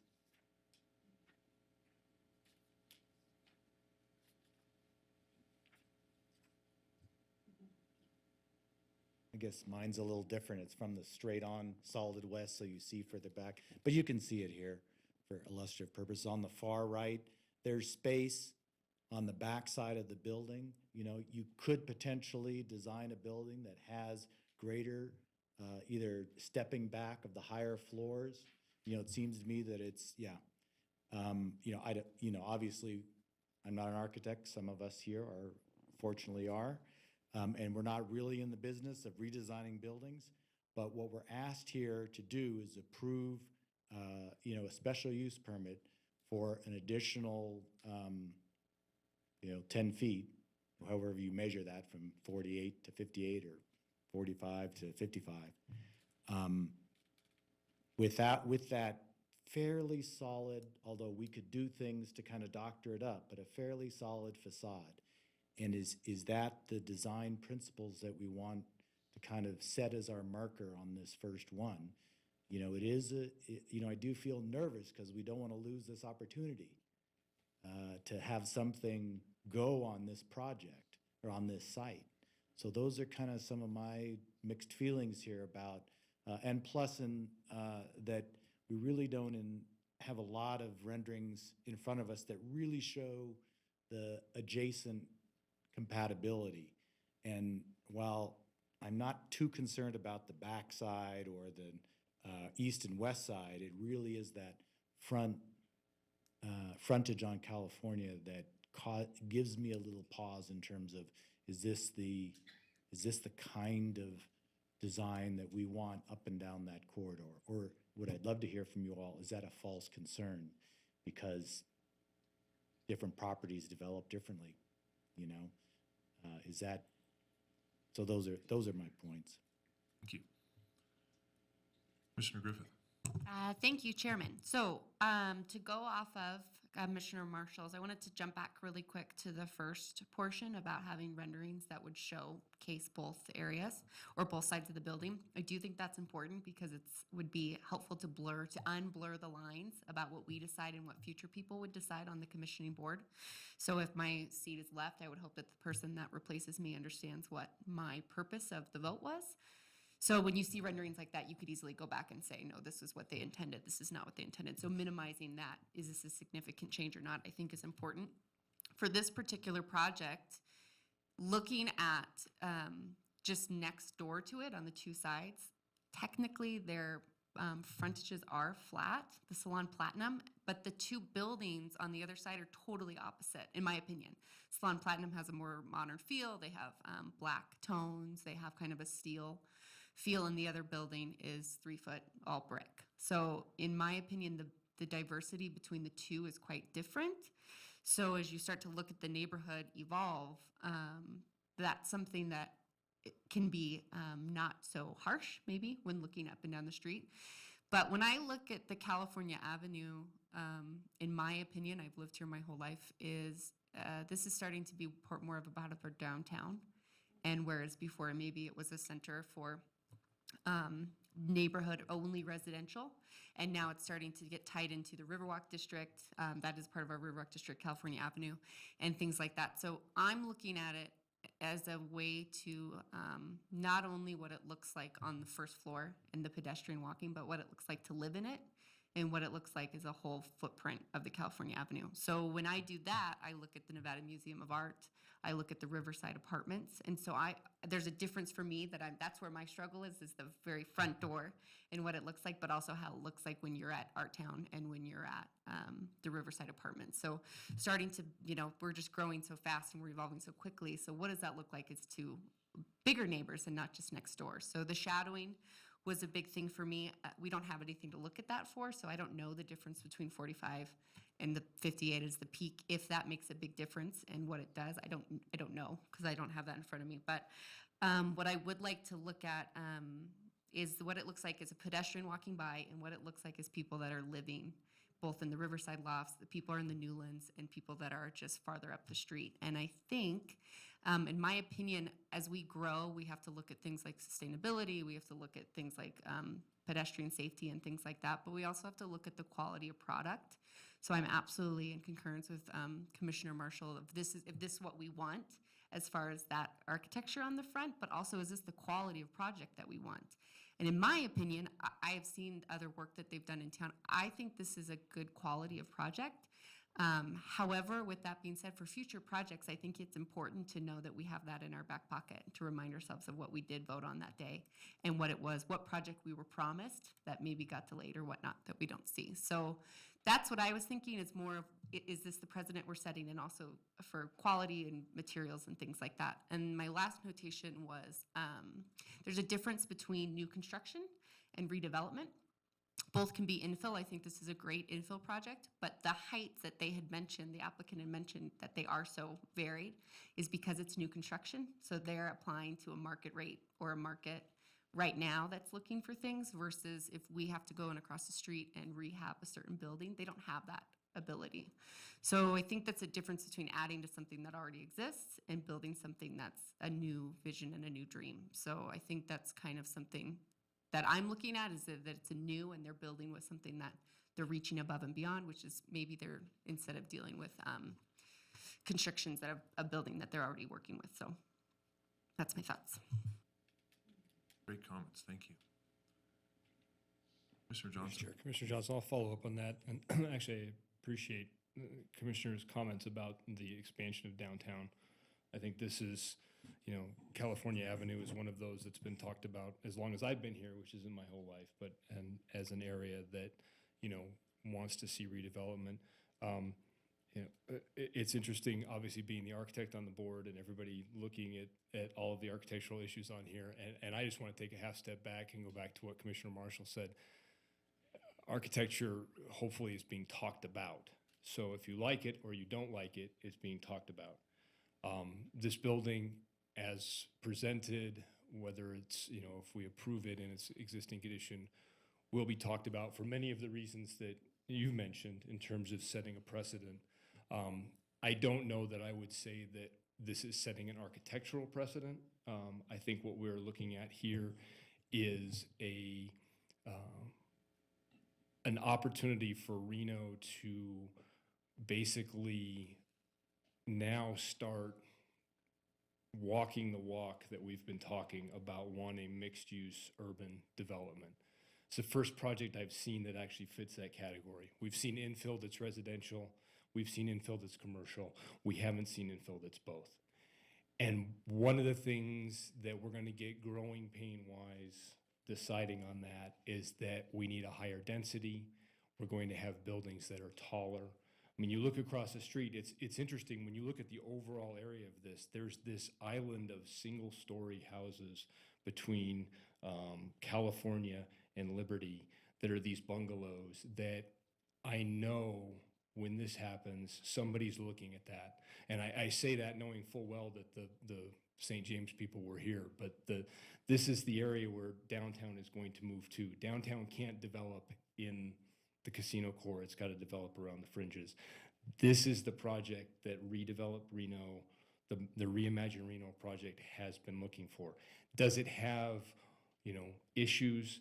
Yes, I mean, we're obviously asking for a height increase that is something that we didn't look at, but that is what we're going to have to look at and wrap our heads around moving forward. So your point is perfectly well taken in terms of are we setting the precedent, but I don't look at it as are we setting an architectural precedent. We're setting a precedent for the type of development and location of that development that we want to say. And this, I look at the findings that I have to make. I look at that one in E, the scale and the height, and I struggle with that. But I struggle with that until I get down to the area where it talks about is it appropriate to the area in which it's located. And when I expand the area the way Commissioner Griffith talked about, which is what I'm doing when I'm thinking about California Avenue, it is appropriate in my mind. So based on that, I can make those findings. And as the architect here, I think I pointed out, there are some variations in there. How we codify that, I don't necessarily agree that it's the Planning Commission's responsibility. We have code, which is a whole nother argument that we can have once the master plan is done. But the code addresses the articulation, the code addresses the materials. I agree that we can limit the height. I'm not opposed if somebody wants to follow along and require that there's multiple materials that are there, but the code states that, and that would be something that needs to be provided in order to get a building permit. So I guess if we're looking at it from a discussion, and I'm trying to touch on all of these items, that's how I'm wrapping my head around it, and that's how I'm able to make those findings. So thank you. Great comments, and I would just follow on with that when looking at this, I'm looking at the rendering. It's not the one that's on the screen right now, but the one from California. And when I first saw it in the packet and looking at it now, in looking at planning literature, which I tend to do, and thinking about the Reimagine Reno process of what a walkable you know, high-density, mixed-use development project looks like, I mean, that's what shows up. That's what we're looking for. So, and I think Commissioner Johnson, you used almost verbatim the words that I had used before in a different setting were growing pains. And this is when we see this type of, you know, proposal to increase the density, because that's what we're asking for, is higher density in these areas. So to get there, you know, there are going to be some of these growing pains, and we are setting a precedent. So I believe, so we want to get it right. For me, I think this is right. I think that finding E obviously was the biggest one, as Claudia pointed out. The incorporation of the articulation, you know, incorporating the windows on the facade, you know, not having a blank facade is really what we try to avoid on the street level as, you know, planners and architects. So, you know, it incorporates all of that. And I do think that Commissioner Griffith made a great point, and Commissioner Johnson expanded on it with the overall context and location of it being, you know, kind of on the edge of downtown, and really, you know, we're expanding in that direction. So it just, you know, it really checks all of the boxes for me. I did want to have that discussion that Commissioner Weitsky brought up, because I do think that we can get a little bit better to get more information on the front end, so we can, as a commission, maybe have some shorter discussions on some of these and streamline it a little bit, because we do spend a lot of time talking through What's wrong with things. going to 11:30? You know, Come on now. I think we could have gotten through this a little bit quicker if we had just a little bit more information. And I'm being serious, because we're going to have some pretty complex projects, I know, as we grow, seeing more things like this. So I would just put out that request to the developers, to staff, to kind of hear what we're saying here and try to, you know, hit those boxes so we can have a little bit more streamlined discussion. Could I ask a question? Not at this point. Yeah, apologize. We're still at discussion among the commission, and unless one of the commissioners wants to call you up. Commissioner Weisky, you want to continue discussion? Yeah, I want to continue discussion because I'd like to get it to a vote. I would too, thank you.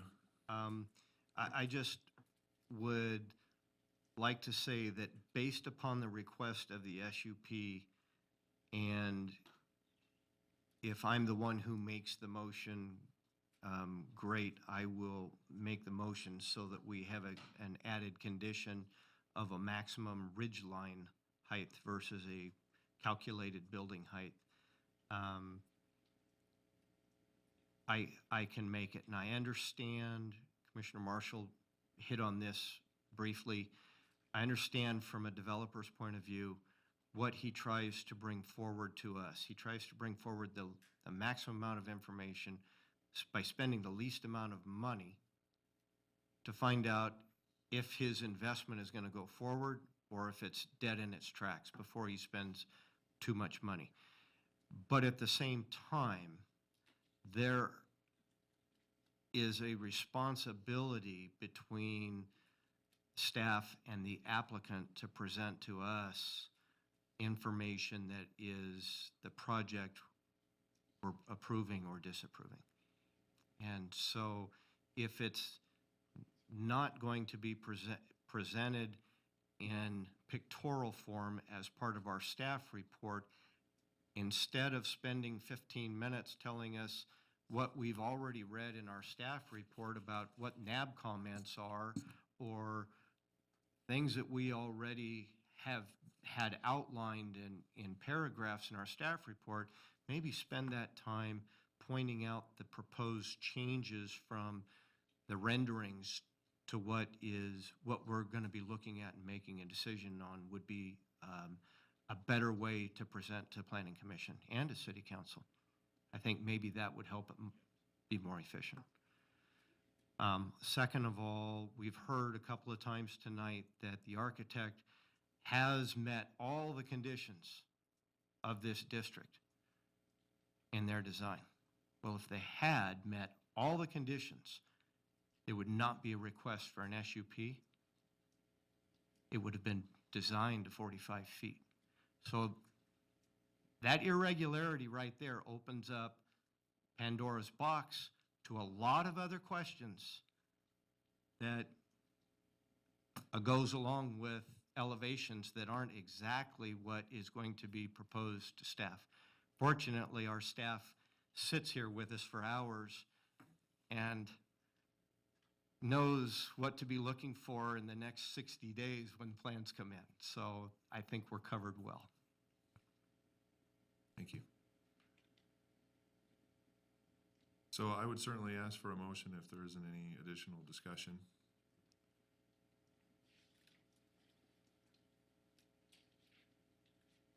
Mr. Chairman,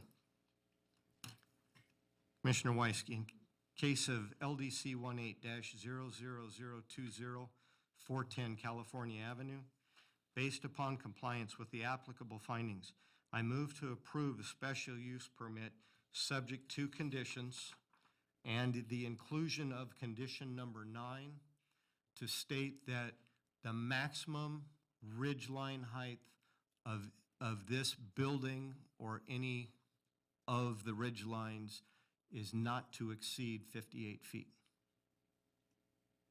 And I can make all of the findings now. Okay, thank you. I have a motion. Do I have a second?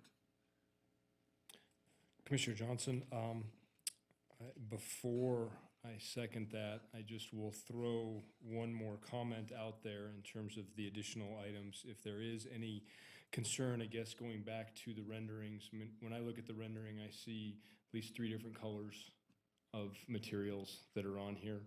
And I believe that's at least staff's understanding as well, between the block that's on the furthest, the upper block that's on the furthest to the west, the lower level, and then the 3 blocks there are a different color.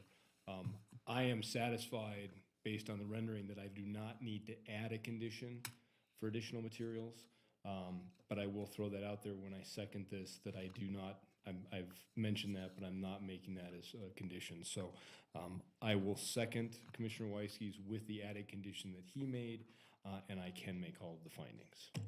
Okay. Thank you. I have a motion and a second. Is there additional discussion?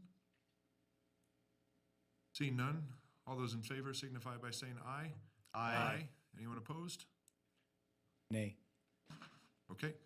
Motion carries 5-1. Commissioner Marshall with the nay. Motion passes. Thank you, and good luck.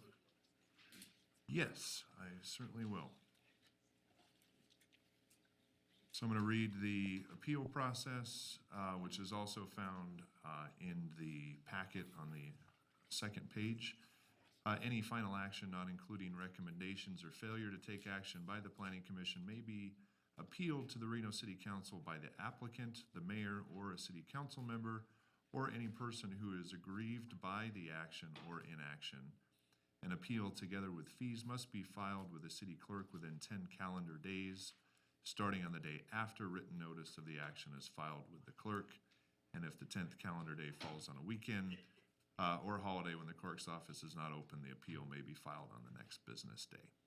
And again, that's on the second page of the agenda packet. So with that, we will move on out of our public hearings to item number 8, City of Reno Master Plan. Sienna, welcome.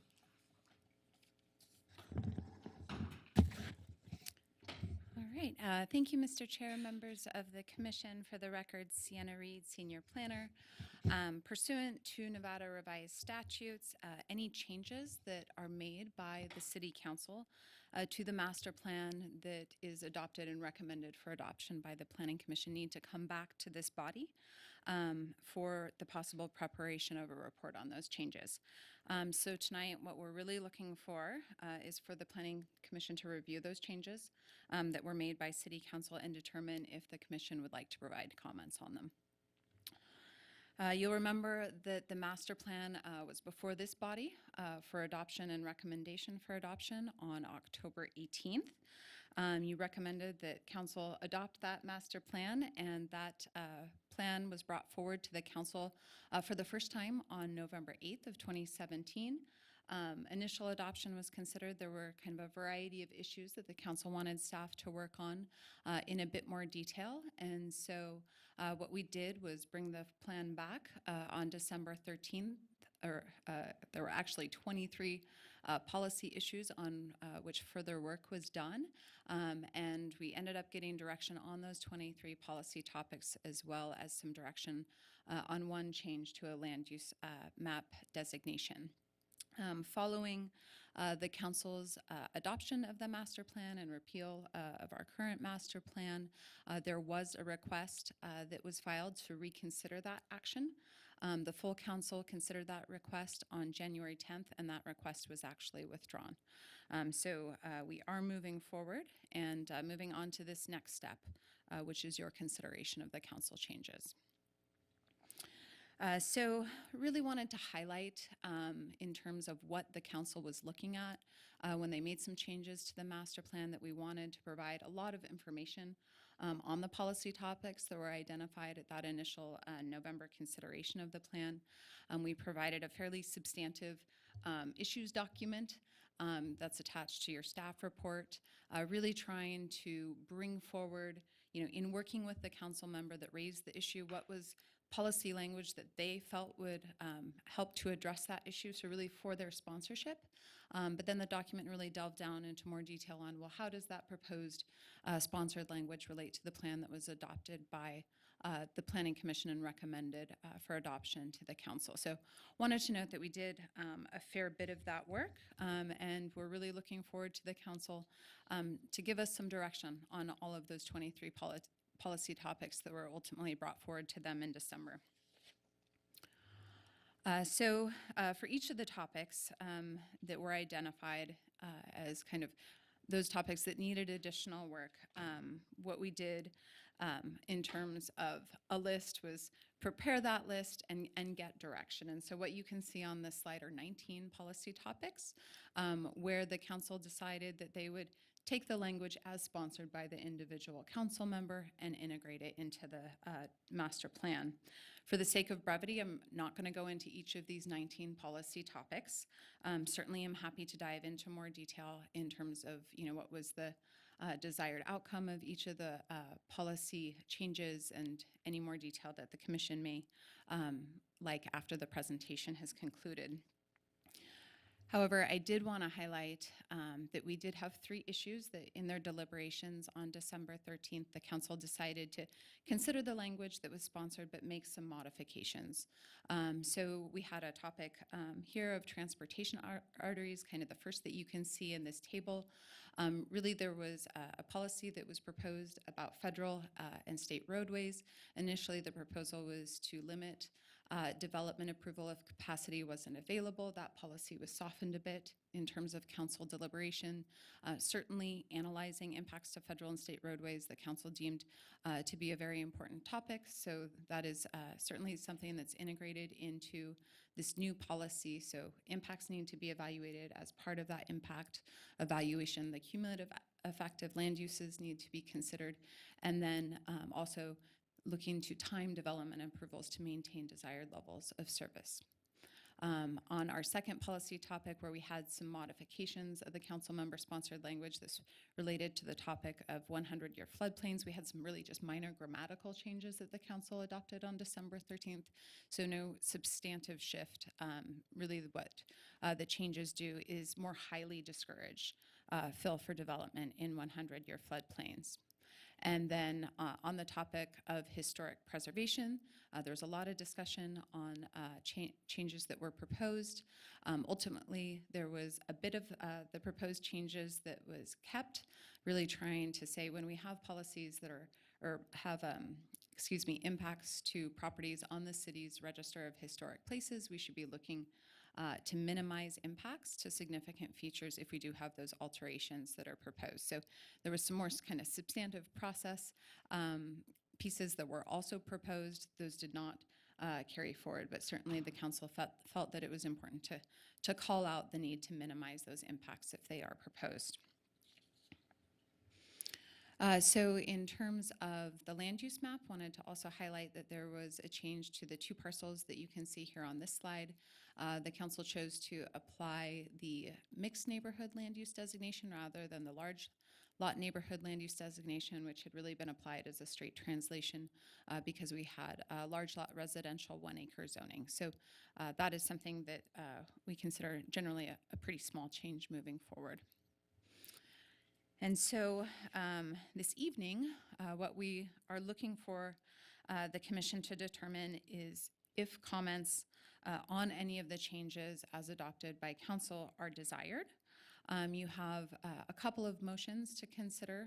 They're outlined in this slide. Really, the first one outlined is to file a report with the city council that includes those comments. And so this is where we would be looking for the planning commission to give us a sense of what those comments would be. Kind of the second option that you have before you tonight is really just to acknowledge that changes have been made to the master plan and that the plan has been referred back to the commission, but not necessarily forwarding on any comments. So with that, try and make things as quick as possible. We would be looking to get a sense of where the commission would like to go this evening. Okay, great. Thanks, Sienna. So report, no report? If report, what's in the report? Feedback from the commission. Commissioner Weisky, Thank you. May I start, Mr. Chairman? please. Sienna, what if we choose to file a report, is that based upon conversation this evening, or is it based upon future meetings and discussions? In other words, we have 21 or 23 items.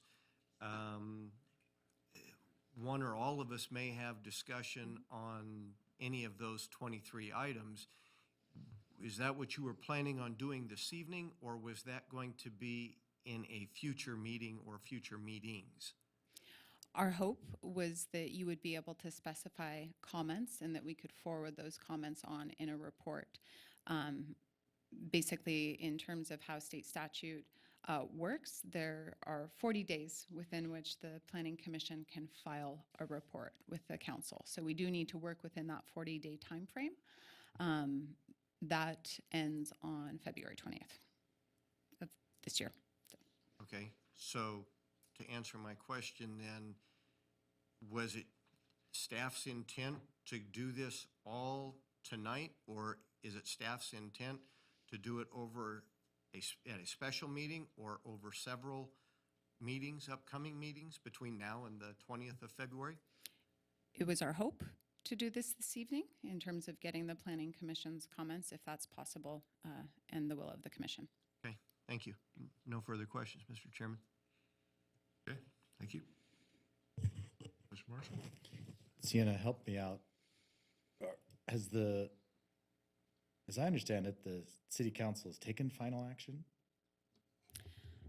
The city council has moved forward to adopt a resolution adopting the new master plan, repealing the existing master plan, and subject to conformance review. Before we can submit the plan for conformance review, we have to go through these additional steps. And so that is what we are doing. And that's the path that we have laid out for Planning Commission in past presentations, as well as the city council. So this has always been part of the process that we've known was ahead of us.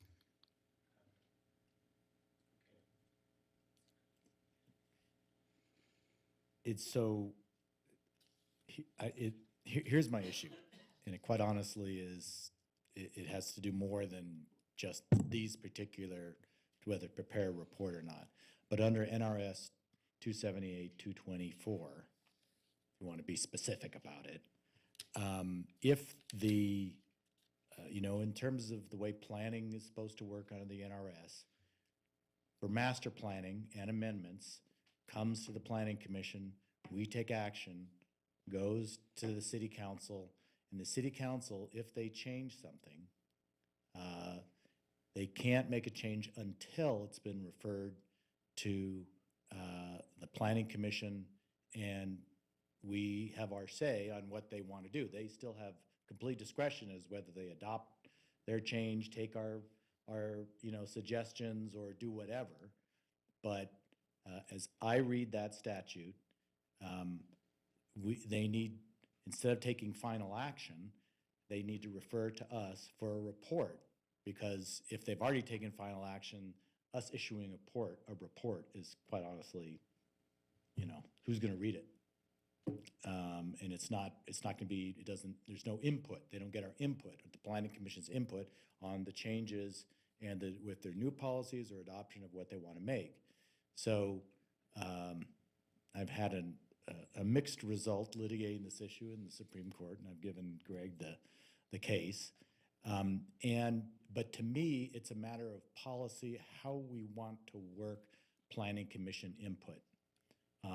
And what the statute was trying to get at. It wasn't trying to get at, having the Planning Commission render an opinion on a decision that's already been made. And it's, hey, maybe you want to look at that language and, there's no utility in that from my perspective, and how the planning statutes are supposed to work. So I won't bore you all with my thoughts on, you look at the language, it's pretty darn clear, and the Supreme Court has said that, in the one instance where we litigated this, that if it's, what happened there was, it was a zone change, and it was for 100 acres, and the city council changed it to 80 acres. So we said, oh, you should have gone back to Planning Commission, and the Supreme Court said, no, you didn't have to go back because you approved something less than what the Planning Commission approved. Here, the changes are different in nature. And quite honestly, I don't really have any big issues with any of the things that they said. So to me, this is kind of somewhat meaningless. But I object to the process of coming to us after they've already taken final action, which, to give a report or to decide whether to give a report on changes that they've already made. If I understand it, because there's no other subsequent action they're going to take. It's just going to go to regional for conformance review, right? So I'll go ahead and let legal weigh in on this, but it's my understanding that our steps are to forward a report in terms of any planning commission comments that need to be forwarded on to the city council for their consideration. If the city council at that point in time wants to reconsider their adoption, that is within their discretion to do so. The plan, as I understand it legally, is not finally adopted until it is submitted for conformance review, which requires us to go through all of these steps. But I will let legal weigh in on that, given that the city attorney's office is our legal advisor. Just to add on that also, that there is no, unless there's a finding of nonconformance, there's no subsequent action that the city council will take. If the planning commission, because it's, as I understand, is approved contingent upon finding of conformance. So there's no subsequent action. So what good does it do for us to issue a report to the city council who've already decided the policy issues that they're asking our input on? That's my 2 cents. I'm gonna ask legal counsel to weigh in on the discussion. Well, when you look at Carl Hall City Attorney, when you look at 278-224, it says that the changes that the city council made must be referred back to the planning commission for a report. And then the report has to be filed with the governing body. So what the governing body does with that report is the question. And so I'm assuming that we could put it on the agenda for their comments or consideration of the report. But as Commissioner Marshall stated, there's no clear guidance as to what the city council has to do with the report. But clearly, what we envisioned is you commenting on those changes that the city council made, and that we would compile those comments and then submit those to city council in the form of a report. And, at that time, they can determine whether or not they want to put it on the agenda and have further discussion, or if they're just going to, read it and put it in the file. So. Thank you. If I could just follow up. So here's what 278, 224 says. No change in addition no change in or addition to the master plan or any part thereof as adopted by the planning commission may be made by the governing body, which is the city council. In adopting the same until the proposed change or addition has been referred to the planning commission for a report thereon. So in my mind, what that says is, all right, city council, you may have had a good idea. I'm not saying that, any of these are bad ideas, but you may have a good idea, but it's different from what the planning commission submitted. And therefore, before you take final action on it, get a report. I don't think we have to talk about this anymore, and to just proceed with what the commission wants to do in terms of issuing a report. I object. I just want to get my objection on the record to the way in which this provision is being implemented, because it quite honestly discounts our opinion prior to their consideration of their final action, that's the reason I'm here, is to give them input on planning issues before they take action so they can consider it. End of rant. Thank you for putting up with me. Okay. So the question stands, does the commission want to submit a report, or are we comfortable with acknowledging the changes and stating that we do not wish to make a report? Commissioner Weisky, can I ask another question of Sienna, please? Sienna, honestly, just kind of following from the sidelines, and know I've had a lot of other things to do, so I haven't been sitting in front of my computer for every one of City Council's discussions on this.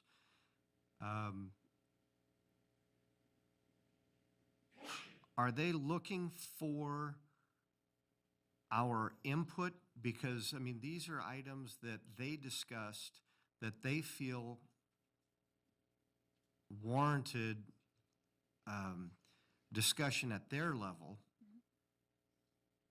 Are they looking for us to go back and dissect these and look for pros and cons like we did when we, started with the whole Reimagine Reno and submitting to them our discussions and all this support information of why we're making the decisions we did? That's why we sent a document to them, because we felt we had completed it. At the next level, they felt there was some additional information to be processed. So are they just trying to follow the guidelines of NRS by at least presenting it to Planning Commission, or do they really want us to ferret out details and go do research? So certainly, I'll also let the city attorney's office weigh in here. There's a procedural aspect that we need to refer all of the changes that the council made to this body. And as legal counsel noted, the statute doesn't provide us with a great amount of detail regarding the nature of those changes and how much this commission would like to go into depth in terms of evaluating those changes, providing comments. So it really is within the discretion of this commission to determine the level of comment that they would like to provide back to the city council.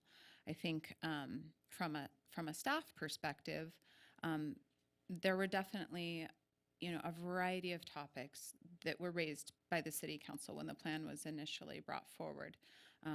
Did a lot of work to figure out, well, what's really kind of the issue at hand?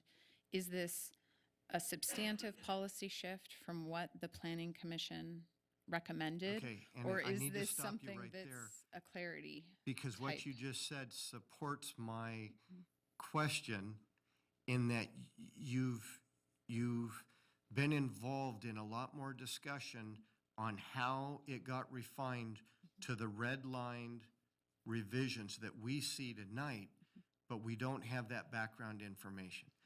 I may interpret it one way. Commissioner Hawkins may interpret it another. And 5 other commissioners may interpret it their own ways. But a city council member and/or city council during their meetings had a discussion about some very specific information. It's 8:30. I'll stay here till midnight. I guarantee you we don't get through 15 of them. At least the way we've been going. So, I mean, that's why I'm asking the question without trying to circumvent NRS or any public meetings or anything else. That's not what I'm trying to get at here. It's the level of detail that city council would like back from us to proceed and to move forward with our new master plan. And that is not direction that we received from the city council in terms of the level of detail that they would want back. And certainly we don't have statutory guidance regarding that level of detail. So Okay. it is within the discretion of this commission to decide what level of detail in terms of comments the commission would like to provide back. Okay, thank you. Commissioner Weisky, it's Commissioner Gower, I'm in the same boat as you. I can say that I did watch some of the January 10th meeting the other evening, laying in bed with the only free time that I had left in the day. And I didn't get the sense that the council was particularly eager to get any sort of feedback from the commission. I watched a good portion of that meeting, and I don't recall them kicking it down to us and saying, we're looking forward to the planning commission's input on these items. I mean, it really felt to me, just watching them, that it was kind of at their level and they were kicking it back and forth across this dais with them sitting there. So Process. It is process. So for me, I think it's just they're walking through the motions for NRS. I honestly don't want to stay here until 12 o'clock tonight working through these issues. If the rest of the commission does, then we'll do it. If we need a separate workshop, we'll do it. But my perspective is, and I'm going to suggest this, that we acknowledge the changes and we say thank you for letting us know. Carry on with your issues at the council level. Mr. Chairman? I think you can be a little more snide than that. Now, come on. When you're, let me put the period behind that. When you're ready, I'm prepared to make a motion. I am ready. If there's no other discussion. Unless there's more discussion. Okay. Mr. Chair, I got to go along with the rest of you that we don't file a report, we just make an acknowledgement, and let's call it an evening. Okay. Why don't you make a motion then, please?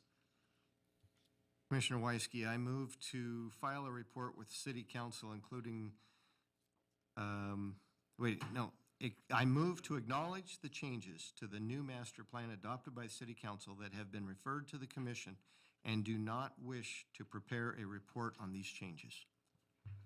Thank you. Have a motion. Do I have a second? Commissioner Hawkins, second. Okay, have a motion and a second. Any further discussion?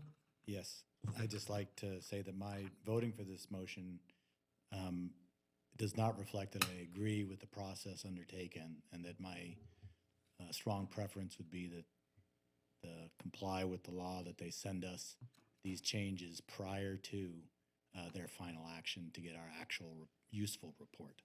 Thank you.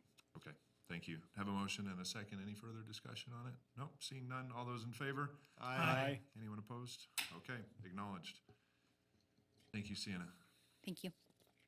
Moving on, Truckee Meadows Regional Planning Liaison Report. We do have a meeting next Wednesday. I believe we have several conformance review items on the agenda. One of them was from Reno. I can't remember which one it was at the moment, though. Apologize. I'm going to start writing these down so I give you a better update. I should do that, huh, Claudia?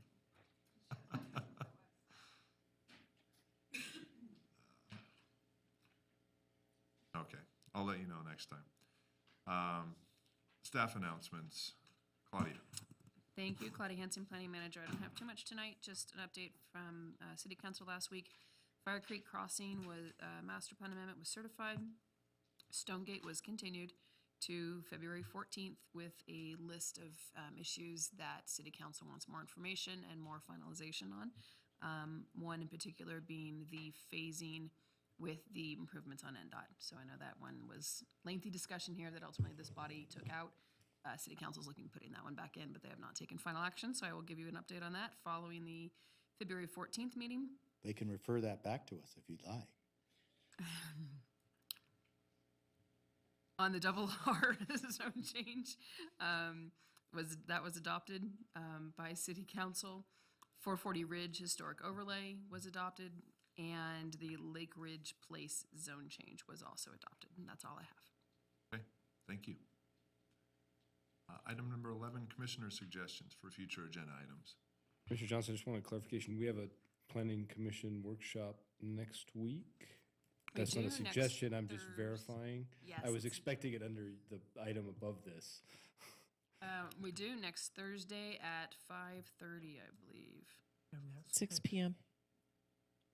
6 p.m. PM next Thursday upstairs. Yes. Okay. Commissioner Hawkins? Mr. Chair, Commissioner Hawkins, one thing I'd like to bring up, 2 weeks from now, we're gonna be looking at a project out where I'm at called Stone Field Warehouse. And I think I'd like to get more information from Public Works, i.e. John Flansburgh, as far as effluent water usage and the footprint they're gonna put down on the east side of all the other warehouses right next to Swan Lake. I need some more info on that. We have been working with Mr. Flansburgh. He is preparing a report. I don't know if it's going to come before that item. We're getting him here as soon as we can. Okay. Thank you. Other suggestions? Seeing none, public comment. This item's for either public comment on any action item or for any general public comment. Danny, you want to make a comment? Yeah. All right. Stuck around for the whole meeting. It's not a long one this time, so it's okay. Danny Cleus for the record. Just to continue on what I was saying earlier, there's going to be more projects because I was at the NABCAB meeting, combined meeting last night. Except it's coming more on the east side of Peavine, or it'd be on the north side, but coming east from Stonegate. It's another one, wants to take 40-acre parcels and whittle it down to high density. I had a very long conversation with that gentleman, and we're going to be meeting again. Putting all these homes in the wildlife areas, and there's videos all the time about deer being in people's homes. Something that not too many people realize, we have a lot of mountain lions in the North Valleys area. There's just one a month ago that was on the Peavine side, taking cattle, taking animals. He ran rampant for a good 3 weeks.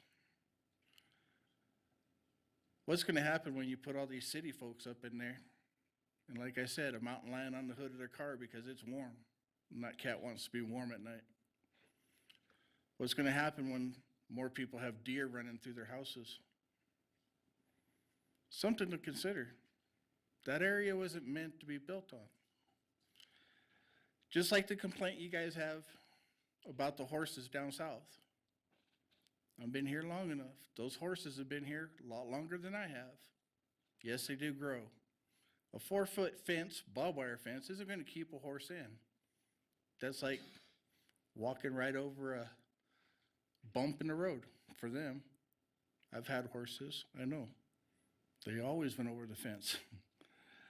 Now there's a major problem because the horses are invading the neighborhoods.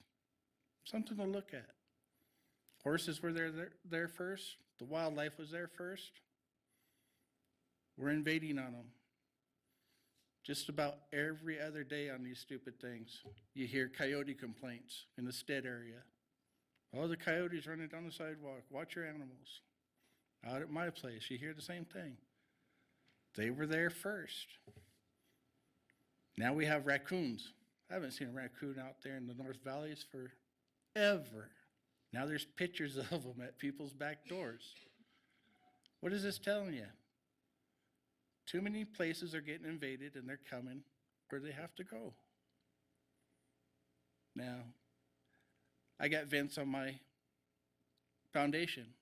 Guess what's pulled off of my foundation now? I got 2 vents missing. It wasn't me that did it, and it wasn't my dogs. Raccoon was taking a picture just right across the street from me. Lady went out to see what the problem was.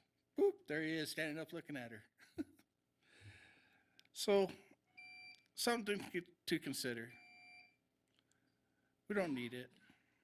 Thanks, guys. Have a good night. Thanks, Denny. You too. See no further public comment. We'll close that item and ask for a motion to adjourn. All in favor? Aye. Good night.